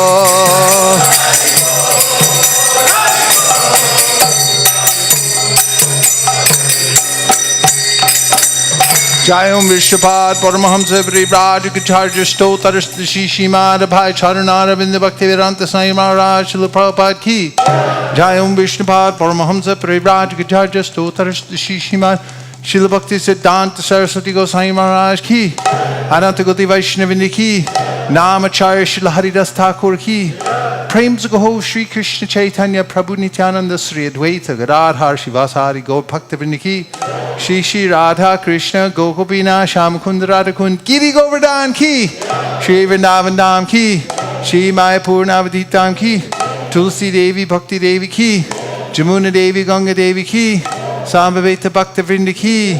All glories to the assembled devotees. All glories to the assembled devotees. All glories to the assembled devotees.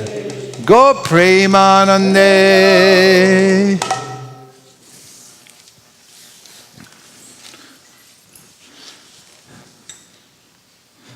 Welcome everyone to our Saturday morning program. And anyone visiting from out of town, we welcome you. Everyone's come from such long distance.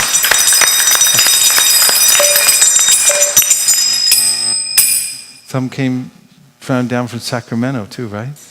Haribo, Chicago. All the way from Seattle. Gosh, Hare Krishna.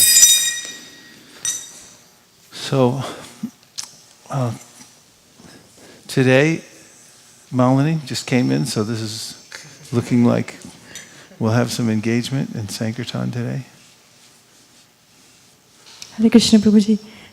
We are going to two different spots today. Okay. One is in San Ramon, near Ramona Park, and the other spot is in Santa Clara. So the kids team is going out to Santa Clara, and the San Ramon team is going, and we are going to leave around noon from here. So we'll do all day book distribution until maybe midnight. Till midnight, okay. Yeah. And anybody can join? Yes, and the devotees from Wholesome Sacramento, they came especially one day ahead so that they can join the book distribution. Let's hear for the devotees from Folsom. Haribo.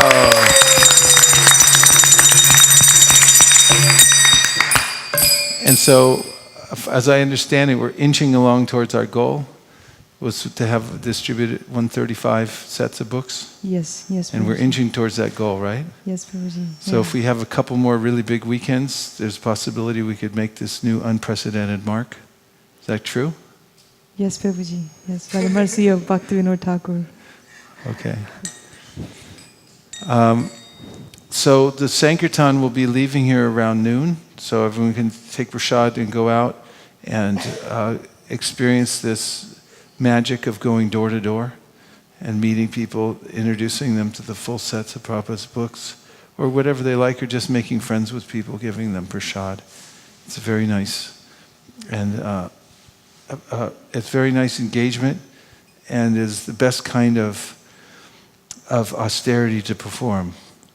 And Lord Shiva says, Tapyante lokatapena sarava prayasojana parama aradhanam taddi purushasya kilatmanaha. The highest tapasya that you can perform is to go out of your way, take some trouble on yourself to go rescue others from the material world. And he says that the Lord is there within everyone's heart, and therefore you're approaching Him in every body. And when you're giving them the opportunity to take to Krishna consciousness by introducing the books and giving them prasad and telling them about Krishna, then Krishna becomes most pleased. Nachatasman manusheshu tasman me priyakritamaha. He says that devotee who does that is the most dear to me. So this is the best kind of tapasya that you can perform. And you'll know it immediately, because when you go on book distribution, then you immediately start feeling happy and you don't want to come back. There was, about 7 years ago, I was in Denver, Colorado, and there was a group of new devotees who had never been on book distribution before, brahmacharis. And I took them out for the first time, and there was one devotee from Cambodia, Bhakta An, and he didn't want to go out. He was very shy. And we got out to the spot, which is an open-air mall, and he said, I don't want to do this. So he went and sat on a bench way down in the mall, and I could see him from a distance. And the rest of the devotees, I taught them that they had to get 10 no's in a row. And then if they got 10 people to say no, then that was in a row without anybody else taking, then that would be their perfection. So they kept trying to get up to 10, but none of them quite made it. Meanwhile, after about an hour, I was watching Bhakta sitting by himself on a bench, and then I noticed there was somebody sitting next to him talking. So I made my way down there, and some lady was sitting there talking to him, and he was animated and talking and everything, and she had 3 books in her hands. And she walked away, and Bhakta jumped up, and I said, what happened? He said, I was just sitting here, and the lady came over and said, are you a monk? And I said, yes. And she said, what are those books you have? And he said, well, these are spiritual books. She said, can I see them? He said, okay. And she sat down and she started going through them. How much are they? Are you selling them? And he said, not selling, just donations. So she gave me $50. And so Bhakta jumped up, and he going from person to person all over the mall. And then after a few hours, it was time to get back in the van and go back to the temple in Denver, and he wouldn't get in. He had to 3 times go after him, Bhakta, get in the van. He was on fire, going everywhere to every person. And so to meet Krishna, one has to perform austerity. So this going on book distribution, it's a yajna. It's a yajna to go out and person to person, seeing each person as a temple with Krishna within their heart, and giving that living entity an opportunity to change his decision to stay in the dark material world. And these books are decision changers. If people read a few words, a few lines from the books, or even if they have them around, they're so powerful that the influence will change their decision to stay in the material world. And once their decision changes, then their direction in life changes to apavarga. They become free from the material world and start making their way back home, back to Godhead. So it's a very worthwhile yajna to perform today. And we'll be having prasadam right in this room here in just a few minutes. Is that true? Yes, Prabhuji, there was one more story to share. As opposed to when you don't have books, how it is. I was just taking a walk during my lunch break on Thursday, and I took just my bead bag. I was not planning, so I was just walking along the trail. There's a creek trail next to my office, and I just sat down in one place because I want to chant my Gayatri. So I was just sitting there, and there was one young girl. Maybe she may be in her teenagers, 18, 19. She just was on a bike. She just stopped next to me. So I was silent. I was chanting my Gayatri. She was just standing there, just watching me. I don't know what she was doing. And as soon as I finished my Gayatri, just the next second, she said that, it's really nice, isn't it? And she just struck the conversation on her own. And then immediately she started telling, I really wanted to go to school, but my parents don't have enough money. But I'm trying to stay away from my other friends who are doing all sorts of nonsense, illicit sex and everything, because I want to be more responsible. She just started opening up, and and she said, I want to do yoga. She asked me, what were you doing there, just sitting like that? And I told her I was meditating. She said, I want to do meditation. Teach me how to do it. And I was feeling so bad that I didn't have a book with me. But I told her that I can teach you the Maha Mantra, which is the ultimate. If you just do this, that's enough. I will drop books. She works very close by to my office. I'll drop her books later. But there was no pen or paper to write it down. but then there was a cell phone, so I texted the Hare Krishna mantra to her, and she chanted many times, and then she wanted to meditate, and I told her how to sing the mantra. So I felt like everybody is looking for something spiritual, and if you just try to be out there, then they will take it. So I was just thinking we should have books all the time. Maybe I should have a bag with books, maybe with a bead bag or something like that. Haribo!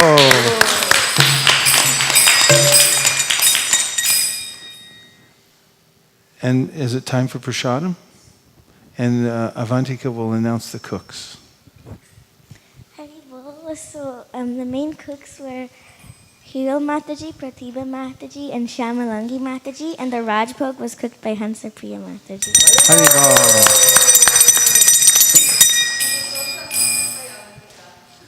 And Avantika, Hare Krishna. Sharira Vijaja Jodandriya Taheka Jibe Pele Vishaya Shakare Karma Jejivayati Lobo Mui Sudhurmati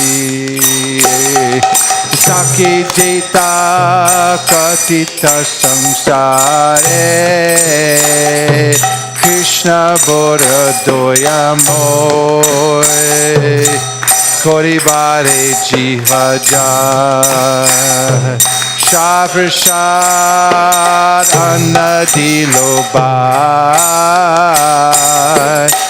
Shayanamrita Pari Krishna Guna Gao Premedako Shri Chaitanya Nitai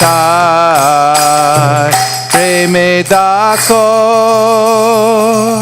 Shri Chaitanya Nitai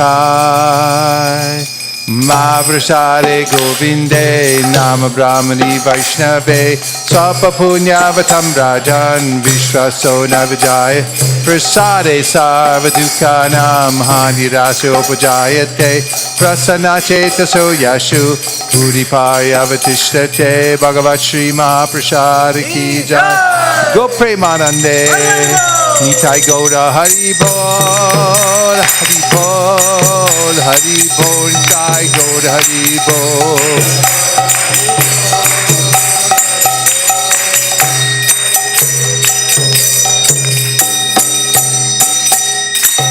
Please come take prasadam. Hari Bol.